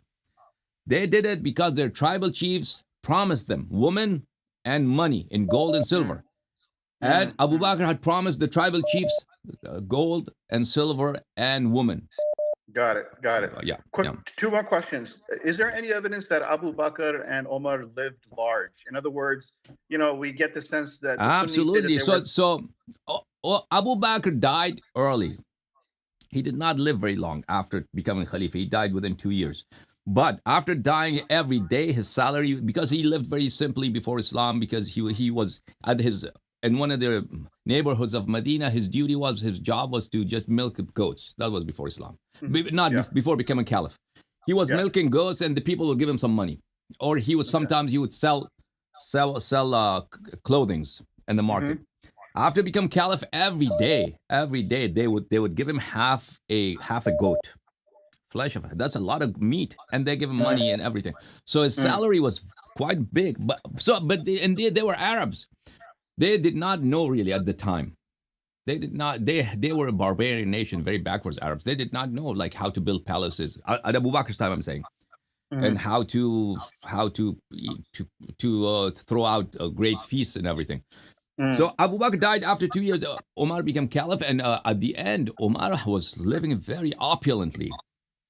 Okay. And many sources, you see, Omar had barrels of alcoholic beverages prepared in his house, barrels by barrels. He used to make them, and he had these beautiful girls, beautiful women brought from different areas who would walk around his house with their breasts naked, not only their head naked. Not only their head, but topless. Topless women walking and serving Omar. Yeah. So this image of zuhud and piety. A lot of that they maintain that outwardly, right? Like today, it's very common for Muslim leaders, even scholars, to have 2 lives, right? One in private, one for public. Sure. Yeah. Sure. So even within Shia scholars, we know a lot of maraja. There was one famous marja. He was known for his piety. Yeah. And one of his students used to curse him. And he used to say that he was such a fraud, such a fake, such a hypocrite guy. Every day before coming in front of people, he would have a very, very delicious breakfast. Like, different 10, 20 items maybe on his table. Eating jams, butter, eggs, fresh bread and everything. And when he went and had meetings with people, he would ask his servant, bring my breakfast. And the guy would bring 1 small cup of tea and 1 dry bread and maybe 1 boiled egg. And people would see him and they would be amazed how this guy is living simply. Yeah. So a lot of people, Yeah, a lot of people have duplicitous lifestyles for show because they know it's important. One. Number two, about Abu Bakr and Umar, also the narrators. There has been always a political consideration to promote their characters as counterbalance to Imam Ali alayhi salam, to Ahlul Bayt alayhi salam. Right. To always portray them in good light and portray them as pious and very noble characters. Right. So they made an effort themselves also, and also after that, lots of legends and myths were created about them. Sure. So the Ayatollahs that you speak to, no Swiss bank accounts on that guy, or was it just opulent breakfast? I heard a lot of these guys have a lot of money. They have these Ayatollahs. Their stories are very, very strange. I don't want to get you into trouble. Yeah, listen, no. I don't want to get you in trouble, Hassan Saab. Just one more question. Yeah. Is it true that Imam Ali did attempt to rally arms in defense of his Khilafah in the beginning with the shaved heads and the, assemble before me and only 4 people showed up? I've read that in the Shia narrative. So can you comment on that? Yeah, that we believe in that. That's true. So when was that done? That was done immediately after the demise of the Nabi sallallahu alaihi wasallam and his burial. Okay. Yeah. So this was done as a response to the announcement of Abu Bakr saying, okay. Yeah, in response to Saqifa Bani Sa'ida and Abu Bakr forming the government. Okay. Amir al-Mu'mineen sought to correct that wrong. Yeah. Okay, but did that in a way violate the command of sabr, or was that consistent with sabr? So the command of sabr was conditional on lack of support. If he does not receive support, then he has to wait and see how things go. Yeah. Okay. All right. Well, thank you so much. Thank you so much, man. God bless you. Thank you, sir. Allah bless you. Okay. Let me take this other WhatsApp caller and then I'll go to Zoom. Okay, brother. Assalamu alaikum. Alaikum salam, Sheikh. It's on from Pakistan. Sheikh How are you Hafiz, doing? please wait one moment. Yeah, please go ahead, brother. Let me take Hafiz. Can you hold WhatsApp caller? This brother has been waiting a while. Okay, it's his turn. Just wait for me, please. I'll come back to you. I'll take the Hafiz first. Thank you, sir.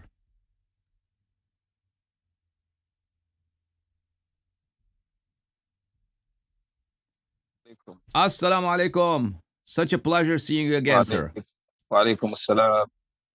How are you, my dear brother? Wa rahmatullahi wa barakatuh. It's alhamdulillah, I'm fine. It's really an honor. Thank you. To connect with you back and the honor is mine. Thank you, sir.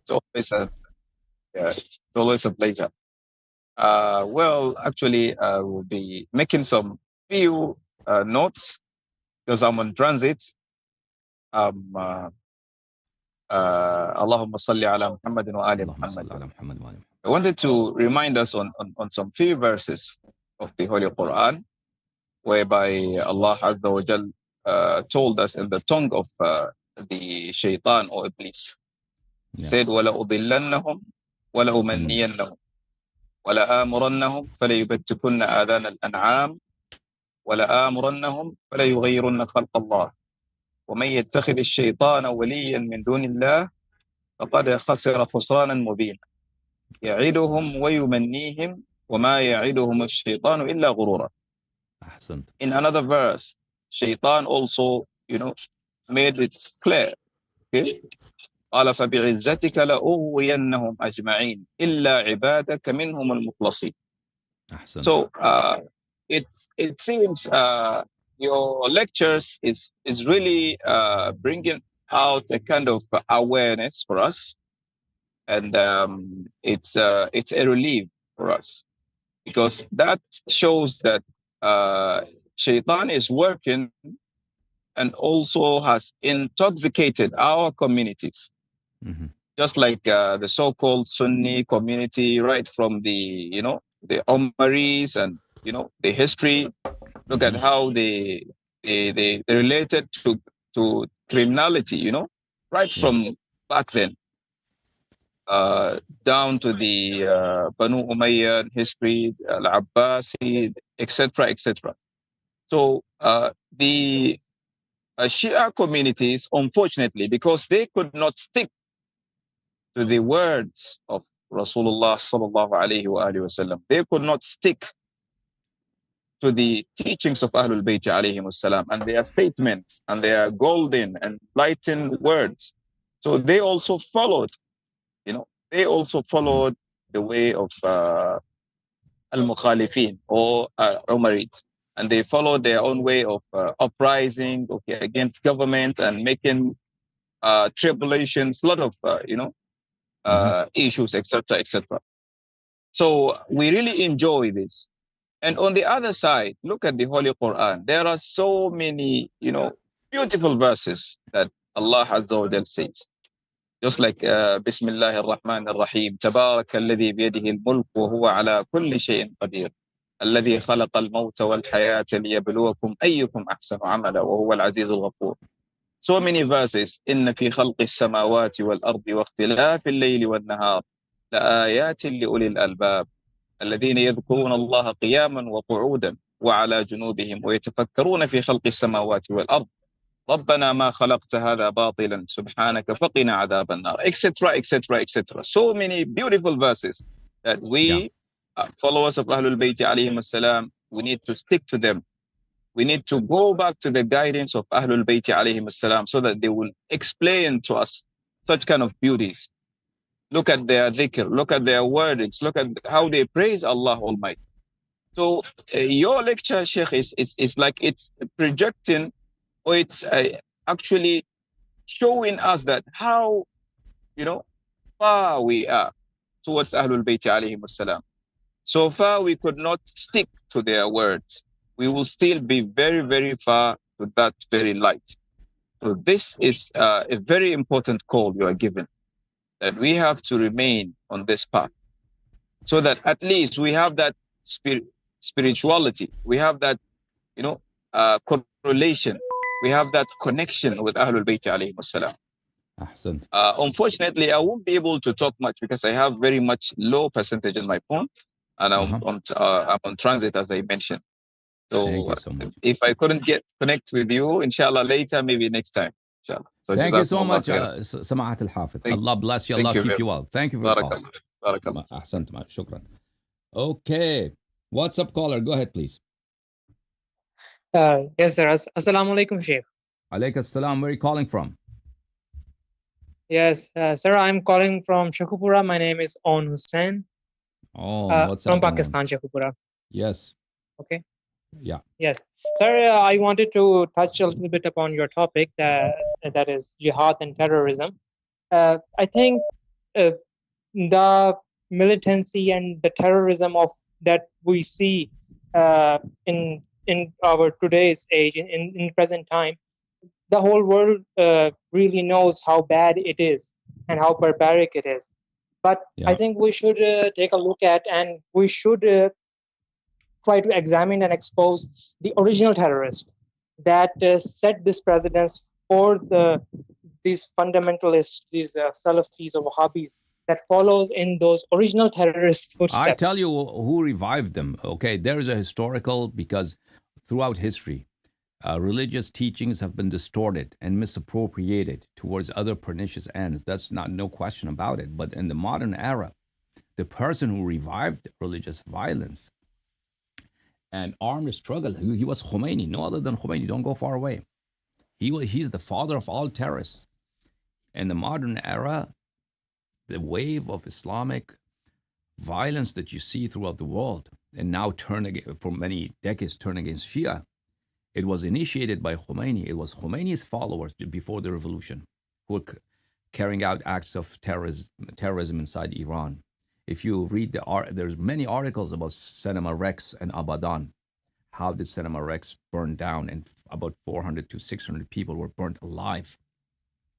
How the order came from Khomeini's house to do that. And in the modern era, the first suicide bombings, they were carried out by Shias. Airplane hijackings, they were carried out by Shias.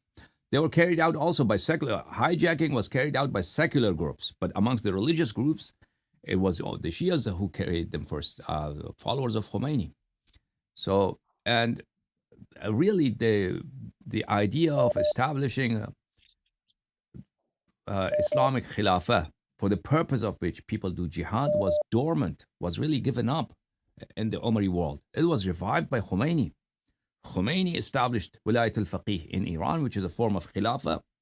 And in response to that, all the other Islamic movements, which were dead, they come back to life. And they thought if Khomeini can do, then we can do it also in our countries. And many countries, foreign countries, Western countries, and especially Saudi Arabia, the Gulf states, they invested in these movements as a counterbalance to Khomeini's leadership, to Khomeini's influence in Shia world and the Muslim world, just to defy Khomeini. So please, there's historical precedence for this, but in the current era, it is the Shias to blame. Yeah, absolutely. Yes, we can of course infer that the new wave terrorism in the 80s and in the 90s, that was a response to the Islamic inqilab in Iran. That is a reality. I accept that. But the terrorism that is most well known, you could say, and that is Wahhabi Salafi terrorism. That was, sort of in a way introduced and brought back by Muhammad bin Abdul Wahhab when he purged the Arabian Peninsula by calling all the Arabs there who were Sufis and who were, generally Hanfis, calling them mushrik and slaughtering them. I think that precedence comes from the original caliphs, from Abu Bakr and Umar, of how they also targeted their enemies by calling them murtad, by calling them non-Muslims, and attacking them. There's long history.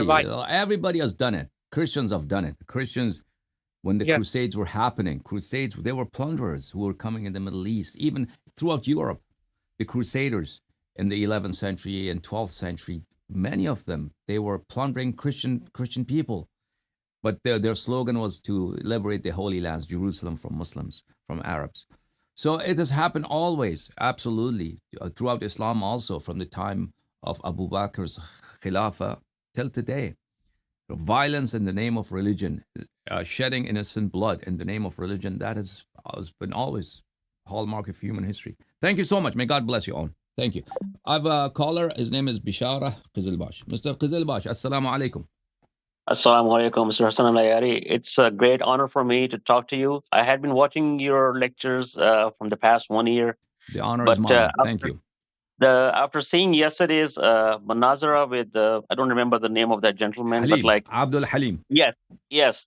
So your referred books, he was just pointing out and tried to win the Manazara, but just by the words, but it was never ever convincing, because like he couldn't defend his ahadith on, his point based on his ahadith. He was just coming with that. And I had been seeing that when I was in Pakistan. I had been seeing that in masajid, in khutbah, that how they had been defending themselves. But coming to the point, when I was watching that Manazara, I was just, this is going to be a little bit off the topic that is being under discussion today, but it's completely personal about yourself. And I was just thinking that, recalling, like I haven't seen books, I haven't read books, but my knowledge is based on logic. And I was just thinking about that the first ever munazara was between Azazil and Allah about, sajda to Adam alayhi salam. Then after that, it came between two sons of Adam alayhi salam. And then it kept on coming down all the way that when Rasulullah sallallahu alaihi wasallam started preaching about Islam and started wars against Kuffar, his better one, Ali bin Abi Talib, his wars were against the ones who were the follower of Prophet Muhammad, but they start killing their own people. And now this keeps on going till now, that that your war is against the ones who are so-called follower of Prophet Muhammad.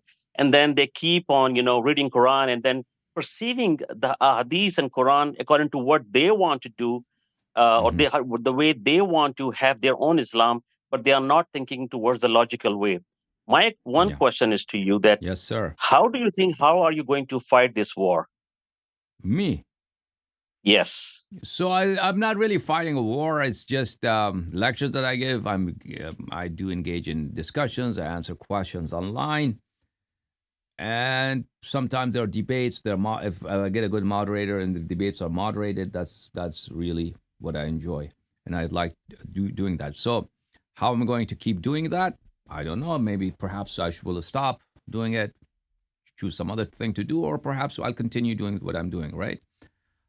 There are many options. Oh, you're for some reason you lost your audio. If you could Okay. turn on your I'm yeah, sorry. now it's better. Yeah. I'm sorry. I didn't want you to stop this war because it's a huge challenge, Mr. Allahyari. It's a huge challenge because it's a. I mean, I feel so sorry about my other Muslim brothers. I don't know why. I mean, I don't know how to call them Muslim brother because like they are going completely against the concept of Prophet Muhammad and the way his teaching was. Because of few people, those came with an animosity and tried to be political, and then spread their teaching to those people. And then now these people, LA, I mean, I don't know, LA, I mean, I cannot call them LA Sunnah. I call them LA Umar, LA Abu Bakr, LA Khulafa, the rest of the Khulafa, Yeah. that they, I mean, they try to play with the words and they are not even ready to listen to the logical manner because the problem is, I remember one of the, I mean, I was in Kabul for 4 years, and I remember one of the person that I had an opportunity to talk to him about this debate, and he accused me of one of those people who, in some of the holy book, uh, was referred that I am one of those people with whom they cannot fight on basis of knowledge. Why? Because I'm one of those people on whom Allah had His azab that these people know so too much, and then Allah sent angel Jibrail to to destroy those people. And I'm one of those. Like being Shia, I feel so proud being knowledgeable and kind of based on logic. But this is what I'm kind of concerned about, that your fight is on the absolutely right direction, because this was the fight that Ali embraced Shahada, uh, Imam Hassan, all Imam Hussein, and all So Imam Masumin, I all of really them. admire your appreciation and your encouragement, and I'd like to continue. However, I also need support from the community, and it's very discouraging to see the Shia community without uh, uh, praising myself and applauding myself. I would humbly say this, that I'm the foremost person who has defended Shiism and the many years uh, that I remember. Right, I'm the one uh, in many languages and different platforms, and taking risk to my personal safety and my personal security and that of my family. So, and I'm not doing anybody any favor. This is my duty, and I don't expect the Shias to thank me because I'm not doing this for the Shia. However, this is something that makes Shias proud, and they can raise their heads with pride that they follow the madhab of Ahlul Bayt alayhim salam, and also a great opportunity for Shias to learn, to educate themselves, to illuminate themselves about their religion. So, and this is a cause, because a holy cause, a sacred cause, a cause of Imam Ali alayhi salatu wasalam against forces of evil and Satan, and those people who are soldiers of Satan. It is the obligation of the Shias to support, right? And but what do you see? You're a member of the Shia community. You Shia scholars, same Shia scholars who should have been doing this before me, because their resources are greater, right? Their numbers are greater. They should have been at a wider scale and more effective scale, and they can do it if they want to do it. They could, but they don't have the knowledge, perhaps, and they're not interested in it. Rather, they're interested in Palestine and politics in Israel, or some other issues.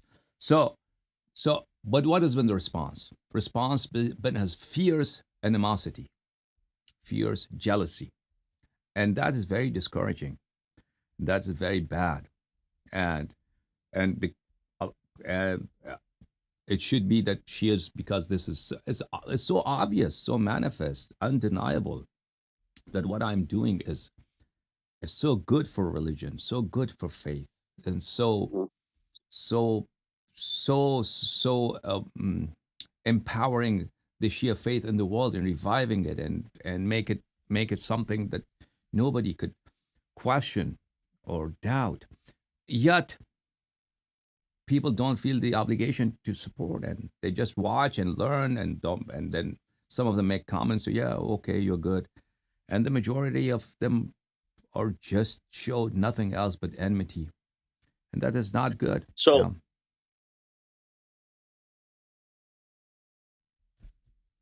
Yes, sir. You are so mute this means again for yeah. yeah. So this means that I mean that is just for the satisfaction of a little bit of time, but not like changing their life or not changing like their mindset. Then they have to do a self accountability. Every single person has to do self accountability, because obviously, like, if I see on the logical manner, like, no one has ever time to read those books and everything, and this is you who has been bringing the books with the references, strong references and everything. But even then, if they do not avail the opportunity of having a person like you explaining everything from a very nitty gritty level, then obviously then there can be no expectations from them, it will keep on going like this. Yeah, absolutely. This problem is bigger than me to solve. Yeah.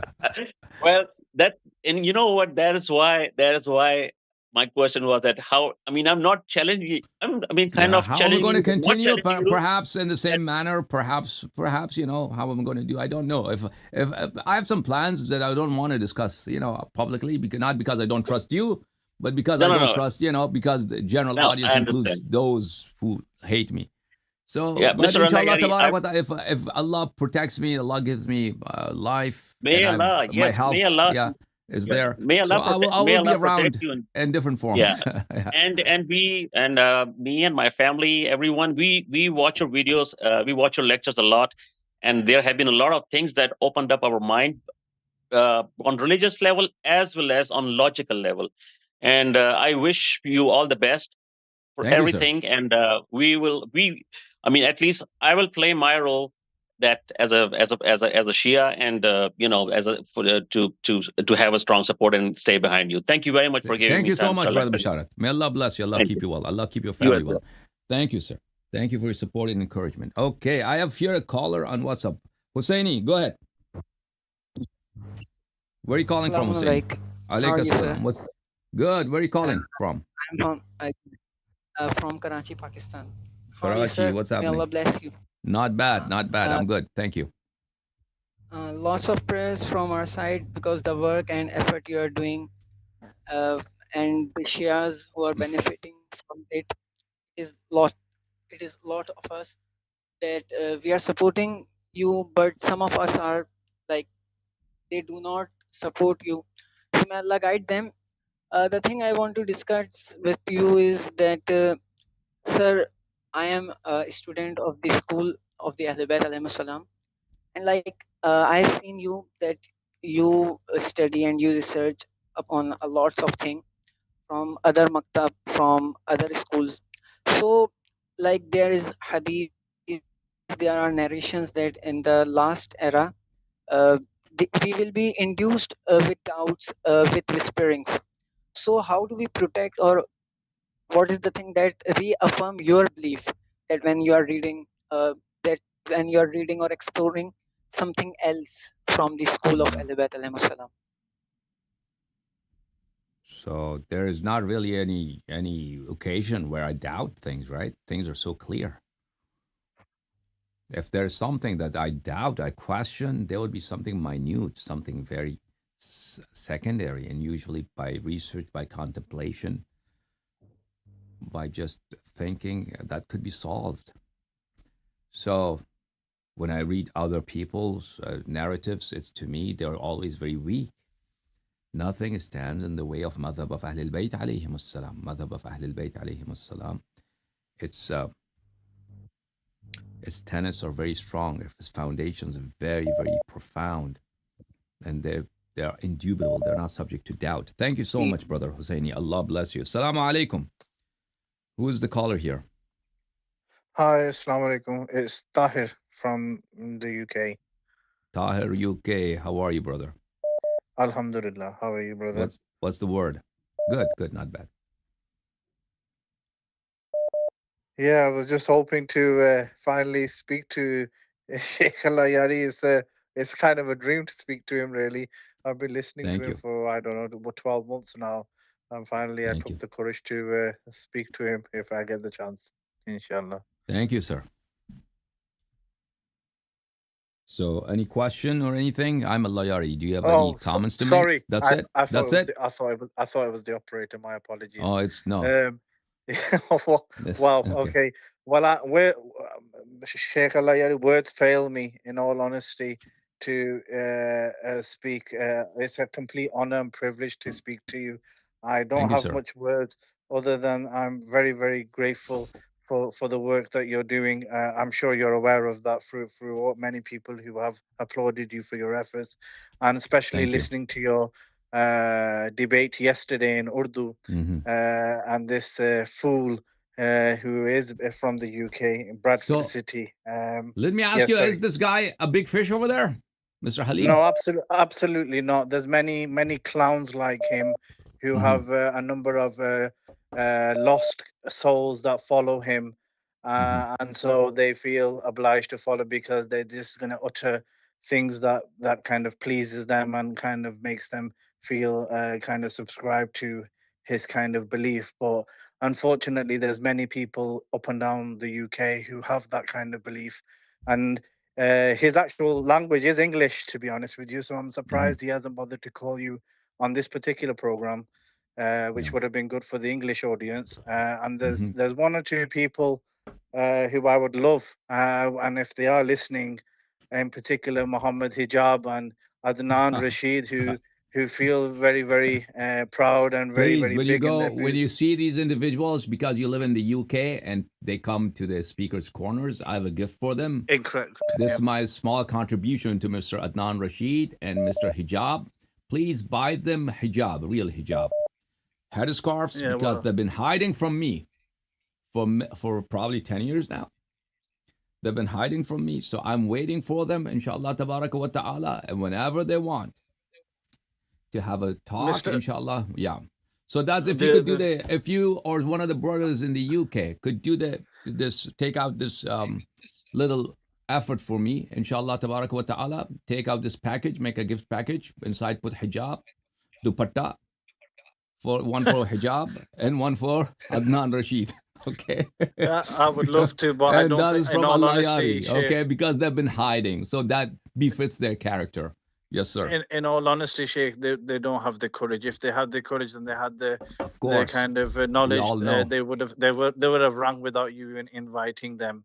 And the sheer fact that they go to speakers' corner and speak to young lads who are obviously very very charged and very emotional for the Ahlul Bayt, they Yeah. feel that they can target them. So they're a small fish, and I don't think they're going to stand up to a big fish like you.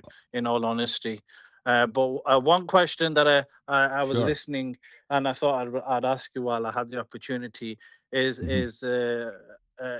well, for the English audience in particular, is the fact that the bayah around Imam Hassan alayhi salam to Muawiyah, and so this is a discussion that's recently I came across, and I thought maybe you can shine some light, although you have in many lectures in Urdu, of course, but just for the English audience, just if you could shine some light. And on a final note, I have donated using your PayPal account, and I have really kind of encouraged the Urdu audience yesterday, which was about 1,300, to really kind of donate. And I think it's very very important, those who come on the phone, that before they call they actually do donate before they call or thereafter, because without the donations and contributions, it is completely unfair that a person of such high caliber is having to fork out from his own pocket and also give the world the knowledge that he possesses. So it's very very important, and my request to all people who are listening, who have a true belief that Allahyari is doing a great and phenomenal job, that you support him not only in your words but also in contributing him, please. Fi amanullah. Fiamallah, thank you so much. May Allah bless you. Allah keep you well. And before I take the Zoom caller, let me answer to the question you posed. Thank you for the encouragement. Thank you for the support. May Allah bless you. Allah keep you well. And of course, as I'm not doing any favor to anyone by doing what should many Shia scholars be doing, it's my duty And I don't expect any appreciation from you. I don't expect any notes of thanks from you. However, it is everyone's obligation to support this cause, be a soldier of this cause, and be my brothers, be my arms, be my strength, right? Because this is not my personal cause. This is the cause of Ahlul Bayt alayhim salam, whom we love, whom we revere, whom we adore more dearly than our lives. So thanks for that purpose. With regard to your question, Imam Hassan alayhi salatu wasalam, did he hand over government to Muawiyah? Of course he did. There's no question about that. But that did not do out of his choice. That was the best thing he could do. And that was the divine commandment to him that he should be doing that, because Imam Hassan alayhi salam, everything he did, Rasulullah sallallahu alayhi wa sallam had given him a parcel, given him an envelope that was sealed. And when he became Imam, he broke that envelope, and he was, whatever was written there, he was doing. And regardless of what the instructions in that epistle was to Imam Hassan alayhi salam, even by political considerations and calculations, there was not much he could do. Either be massacred, and all Shias be massacred, because Shias were so small, so weak. The tribes have abandoned Imam Hassan alayhi salam. His army has disintegrated. Or the other way would be to save everyone's life and make peace with Muawiyah and hand over the government to Muawiyah. So it was not a matter of Imam Hassan alayhi salatu wasalam's voluntarily, his own volition, that he wanted to hand over government to Muawiyah. It was something that was imposed on him, that he was forced to do. And his brother was with him, Imam Hussein alayhi salam. And there was no disagreement amongst the two that is the right thing to do. And he saved hundreds of thousands of lives, but rather millions of lives in Iraq, because there would have been a bloodbath at a scale thousands of times greater than Karbala. If Imam Hassan alayhi salatu wasalam had not made this peace treaty with Muawiyah. So that is the bitter truth of Islamic history, the brutal truth, that just because of not enough support, because people had abandoned him and betrayed him, that Imam alayhi salatu wasalam was forced to hand over the government. Just Imam Ali alayhi salam, after Rasulullah sallallahu alayhi wa sallam, he was forced to relinquish the government to Abu Bakr and Omar. And for 25 years, it was Abu Bakr who was ruling, it was Omar who was ruling, it was Uthman who was ruling, and Amir al-Mu'mineen alayhi salam was just a private citizen. Okay, now I have this respected caller on Zoom. Satya, what's happening? Assalamu alaikum. Alaykum assalam wa rahmatullahi wa barakatuh. Ya Ali alayhi salam madad. How are you, Sheikh? Thank you for calling. Alaykum assalam wa rahmatullah. Thank you for calling. Good. I'm very well. How about yourself? Alhamdulillah Rabbil Alameen. By your du'as, I'm good. Alhamdulillah. Good. So, Sheikh, today's topic is, today's topic is terrorism and jihad. So, I don't have any questions about this topic, but I would like to share one of my, one of the incidents of my life regarding and related to the terrorism, how the Omaris attacked me. When I was in college, I was staying in hostel and I used to study in college. Omaris attacked me because I left their religion. They always used to pressure me. You have to believe that Abu Bakr is superior to Amir al-Mu'mineen alayhi salam. They always forced me to believe their blasphemous aqaid, like Allah Azza wa Jal comes down to the lowest heaven from his Arsh Bari, right? Yeah. Yes. And Sheikh, it's very sad to say you that because of these Omaris and similarly because of Wilayat al-Faqih, people doubt us. And when we say we are Muslims, we are the believer of Imam al-Hussein alayhi salam, people stare at us with an eye of suspension. It's very sad. So, okay. So the question is, one of the Maulvi, Qari Ahmad Hassan is his name. he asked about Walida of Imam Zamana alayhi salam. So, as it is said that the Walida of Imam Zamana alayhi salam was amongst what do you say, was amongst the Kanis. So what about its truth? So she was the granddaughter of the Byzantine emperor at the time, and then there was a Muslim attack on their city, and she was because she became Muslim because Fatima Zahra Salamullah Alaiha came to her dream and she became Muslim. And Fatima Zahra Salamullahi Alaiha, then she saw in her dream that Jesus is there and the Prophet Sallallahu Alaihi Wasallam is there, Imam Ali Alayhi Salam is there, and Jesus' apostles are there, and Rasulullah Sallallahu Alaihi Wasallam asked Jesus for this person's marriage to his son Al-Imam Al-Hassan Al-Askari alayhi salam. And Jesus agreed, and her forefather Sham'un al-Safa agreed, and she agreed. So she became the wife of Imam Hassan Al-Askari alayhi salam.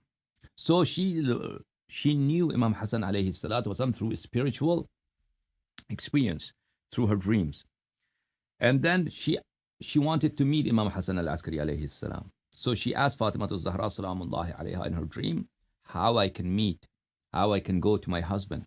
Fatima Zahra Salamullahi Alayha said that on such and such a day, Muslims will attack, and you have to be there, and you will be captured. So she went there, and she was captured. She was not a slave. She was a captive of war. She was a princess, captive of war. She was taken as a slave. So she was taken to Iraq. Then Imam Hadi alayhi salatu wasalam knew.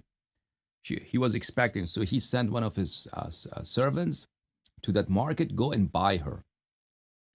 So this person comes to the market, and she sees there's this lady who doesn't listen to anyone, and whoever comes to buy her, she tells him, don't buy me, because if you buy me, I will kill myself. I'm not going to be your slave. I'm not going to your house. My buyer will come, and I recognize him. And her owner, the person who is trying to sell her in the market, he says, I have to sell you somehow. You are being so hard. Any buyer comes, you say you don't want to accept the purchase. She said, no, the person who's going to, you have to be patient. The person who's going to buy me will show up. And then this emissary, representative Imam Al-Hadi alayhi salam, comes and gives her the letter. And she sees the letter, recognizes it, and kisses it, and puts it on her forehead and eyes, and says, yes, this is the person I should be sold to. So that is, she is purchased and taken to Imam Al-Hadi alayhi salam, and Imam Al-Hadi alayhi salam frees her, and marries him to his son Al-Imam Al-Askari alayhi salam. That's her story. She was a prisoner. She was not really a slave. She was caught out of her, because that's what she wanted, to be caught. That's how she was transferred to Iraq. Yeah. Because otherwise, her family, the king's family, would not have agreed for her to marry an Arab, a Muslim. You understand? Is that clear? Yes, sir. Okay. Yes. So, not relevant to this question, but another question comes to mind. Okay, just don't mention it. As in India, many of the Hindus, and as per Christians also, they say that you Muslims take captives as slaves, and you build up physical relationships with them. So, what is the tajziya to them? I mean, what should be our answer? What they say? They say that they say that you capture the war captives, then you make them slaves, and you have physical relationships with them. I mean, women. Okay, the war captives, the female war captives. So if you watch my lecture today, you will see that we don't have jihad. So in Shia Islam, there is no jihad right now, and that's until Jesus comes, until Imam al-Mahdi alayhi salam comes, there won't be any captives. Nobody will be caught. Nobody will be slaved. Nobody will be. I know that. I know that. So the question is moot. Yeah. So we don't do that. The Sunnis do that. They should answer. Yes. All the looting, all the those captives and everything, they were done by Sunni kings, Omari kings that were not Shia. Yeah. We as I mentioned to you, if you watch my lecture today, I mentioned that all these jihads that were carried out without Imam Ali alayhi salatu wasalam, they were all haram. They were evil acts. They were not really Yes. jihad. Thank you so much. May Allah bless you, Satya. Let me take this call. Thank you. I'll take you another time. Thank you. Okay. This is the last caller. What's up, caller? Go ahead. What's your name? Assalamu alaikum. Alaikum salam. What's your name? My name is Tehseen Khan. Where are you calling from? I'm calling you from North Carolina. Yes, brother. Thank you for calling. What's the word? What do you? You're welcome. Do I have to comment on today's lecture, or can I say something about yesterday as well? Whatever is on your mind. Whatever First you of all, like. I want to say I really love you, and Thank I you love so hearing much. you, and I love. I look forward to hear you every week, sir, week after week. Okay. Thank you very much for your services. Sure. I have gained so much knowledge by listening to you that it's just not even. I can't even put it in words. Mm-hmm. Thank you very much Thank for you. that. Thank Second you. of May all, God sir, bless you. I'm proud yes, sir. to have a brother like you. I Thank feel you. very Love you. blessed that you love Thank me, you, that sir. you care about me. Thank you, sir. I do. I fight for you. I fight for you with the idiots who actually call themselves muqallid all Thank you, sir. the time. Yes. Thank The you. other thing that I actually have about yesterday, and I know it's going to be a long answer, but you can answer it while I'm offline. I would love to hear Okay. this. While I was listening to that lecture yesterday, that idiot, or I'm sorry for calling him an idiot, but the reason I'm going to call him an idiot is because he claimed that Prophet Muhammad sallallahu alaihi wasallam did ijtihad. Yeah. So I just want you to, I would have loved for you to pounce him and kick him to the curb, but can you please, for the love of God, explain this once and for all, that the word of Prophet is the final word, and there is no such thing as ijtihad when it comes to the word of Prophet, because that is equivalent to the word of God. And Yeah. as per Shia Islam, we believe the word of Imams is also the word of God. That is one thing I want you to talk about. And this, I'll give you another question, and then I'll go offline, and you can answer it, please. Yeah. The other thing is, I would love for you to have a Shia lecture on the concept of Rajat, Yeah. please. Okay. Thank you so much. May Allah bless you. Allah keep you well. May I Take love your you. Ya answer Ali Madad. Ya online. Ali Ya Madad. Ali Madad, Ya Ali Madad, Ya Ali Madad. So the concept of ijtihad is that it's not a ruling from God. What he meant, that is, was Nabi sallallahu alayhi wa sallam's ijtihad. It's something that he thought himself he should do. God did not command him. He was not doing this because Allah wanted him to do this. So it's something he came up with this. He said, okay, I write you a final will, after which you will go astray, will never go into deviation. So this is something Nabi sallallahu alaihi wasallam thought himself, and he made a mistake. He was in error because when Omar explained to him that it's useless what you're doing, he affirmed Omar that Omar is right, I'm wrong. So this goes against many things. First of all, Nabi sallallahu alaihi wasallam does not do ijtihad. He was not a mujtahid. He was not a mufti. Mufti is who? Mufti is all these ulamas that you see on the street. You see in your neighborhoods, muftis. They do give fatwa. They can look at something that they like, they think it's good, they say give a fatwa out of their own qiyas, out of their own mental calculations that it's good or bad. Nabi sallallahu alaihi wasallam doesn't do that because he's a divinely appointed guide from Allah subhanahu wa ta'ala. Quran clearly says, and I mentioned this yesterday, in attabi'u illa ma yuha ilay. This is not in one place in Quran, in more than one place in Quran, that I do not follow except that which has been sent down to me from Allah. He doesn't follow anything but wahy. And then Quran says, وَمَا يَنْطِقُ عَنِ الْهَوَىٰ إِنْ هُوَ إِلَّا وَحْيٌ يُوحَىٰ. He does not speak out of whim like other people. They think of something out of their whim and they express it. It could be right, it could be wrong. He doesn't speak out of whim. وَمَا يَنْطِقُ عَنِ الْهَوَىٰ إِنْ هُوَ إِلَّا وَحْيٌ يُوحَىٰ. His speech is all wahy. His speech is all messages sent from the divine, from the Lord. So, this idea that the Nabi sallallahu alaihi wasallam made up something, and he made a false promise, a lie basically, that I'm going to write a will. After that, you will never go astray. So he made it up. This, in essence, is the affirmation of that which Umar said on that occasion, that he is speaking hujr, he is speaking hadayan, he is talking nonsense.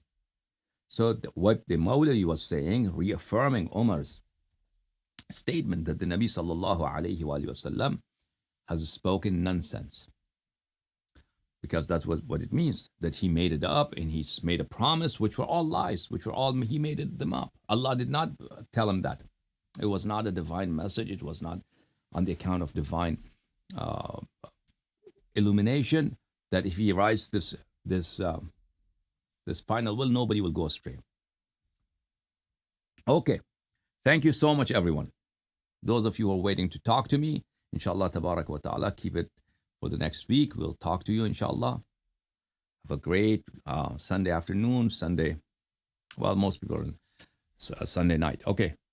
اللهم صل على محمد وآل محمد اللهم كن لوليك الحجة ابن الحسن صلواتك عليه وعلى آبائه في هذه الساعة وفي كل ساعة وليا وحافظا وقائدا وناصرا ودليلا وعينا حتى تسكنه أرضك طوعا وتمتعه فيها طويلا اللهم صل على محمد وآل محمد. Take care, everyone. Talk to you next time.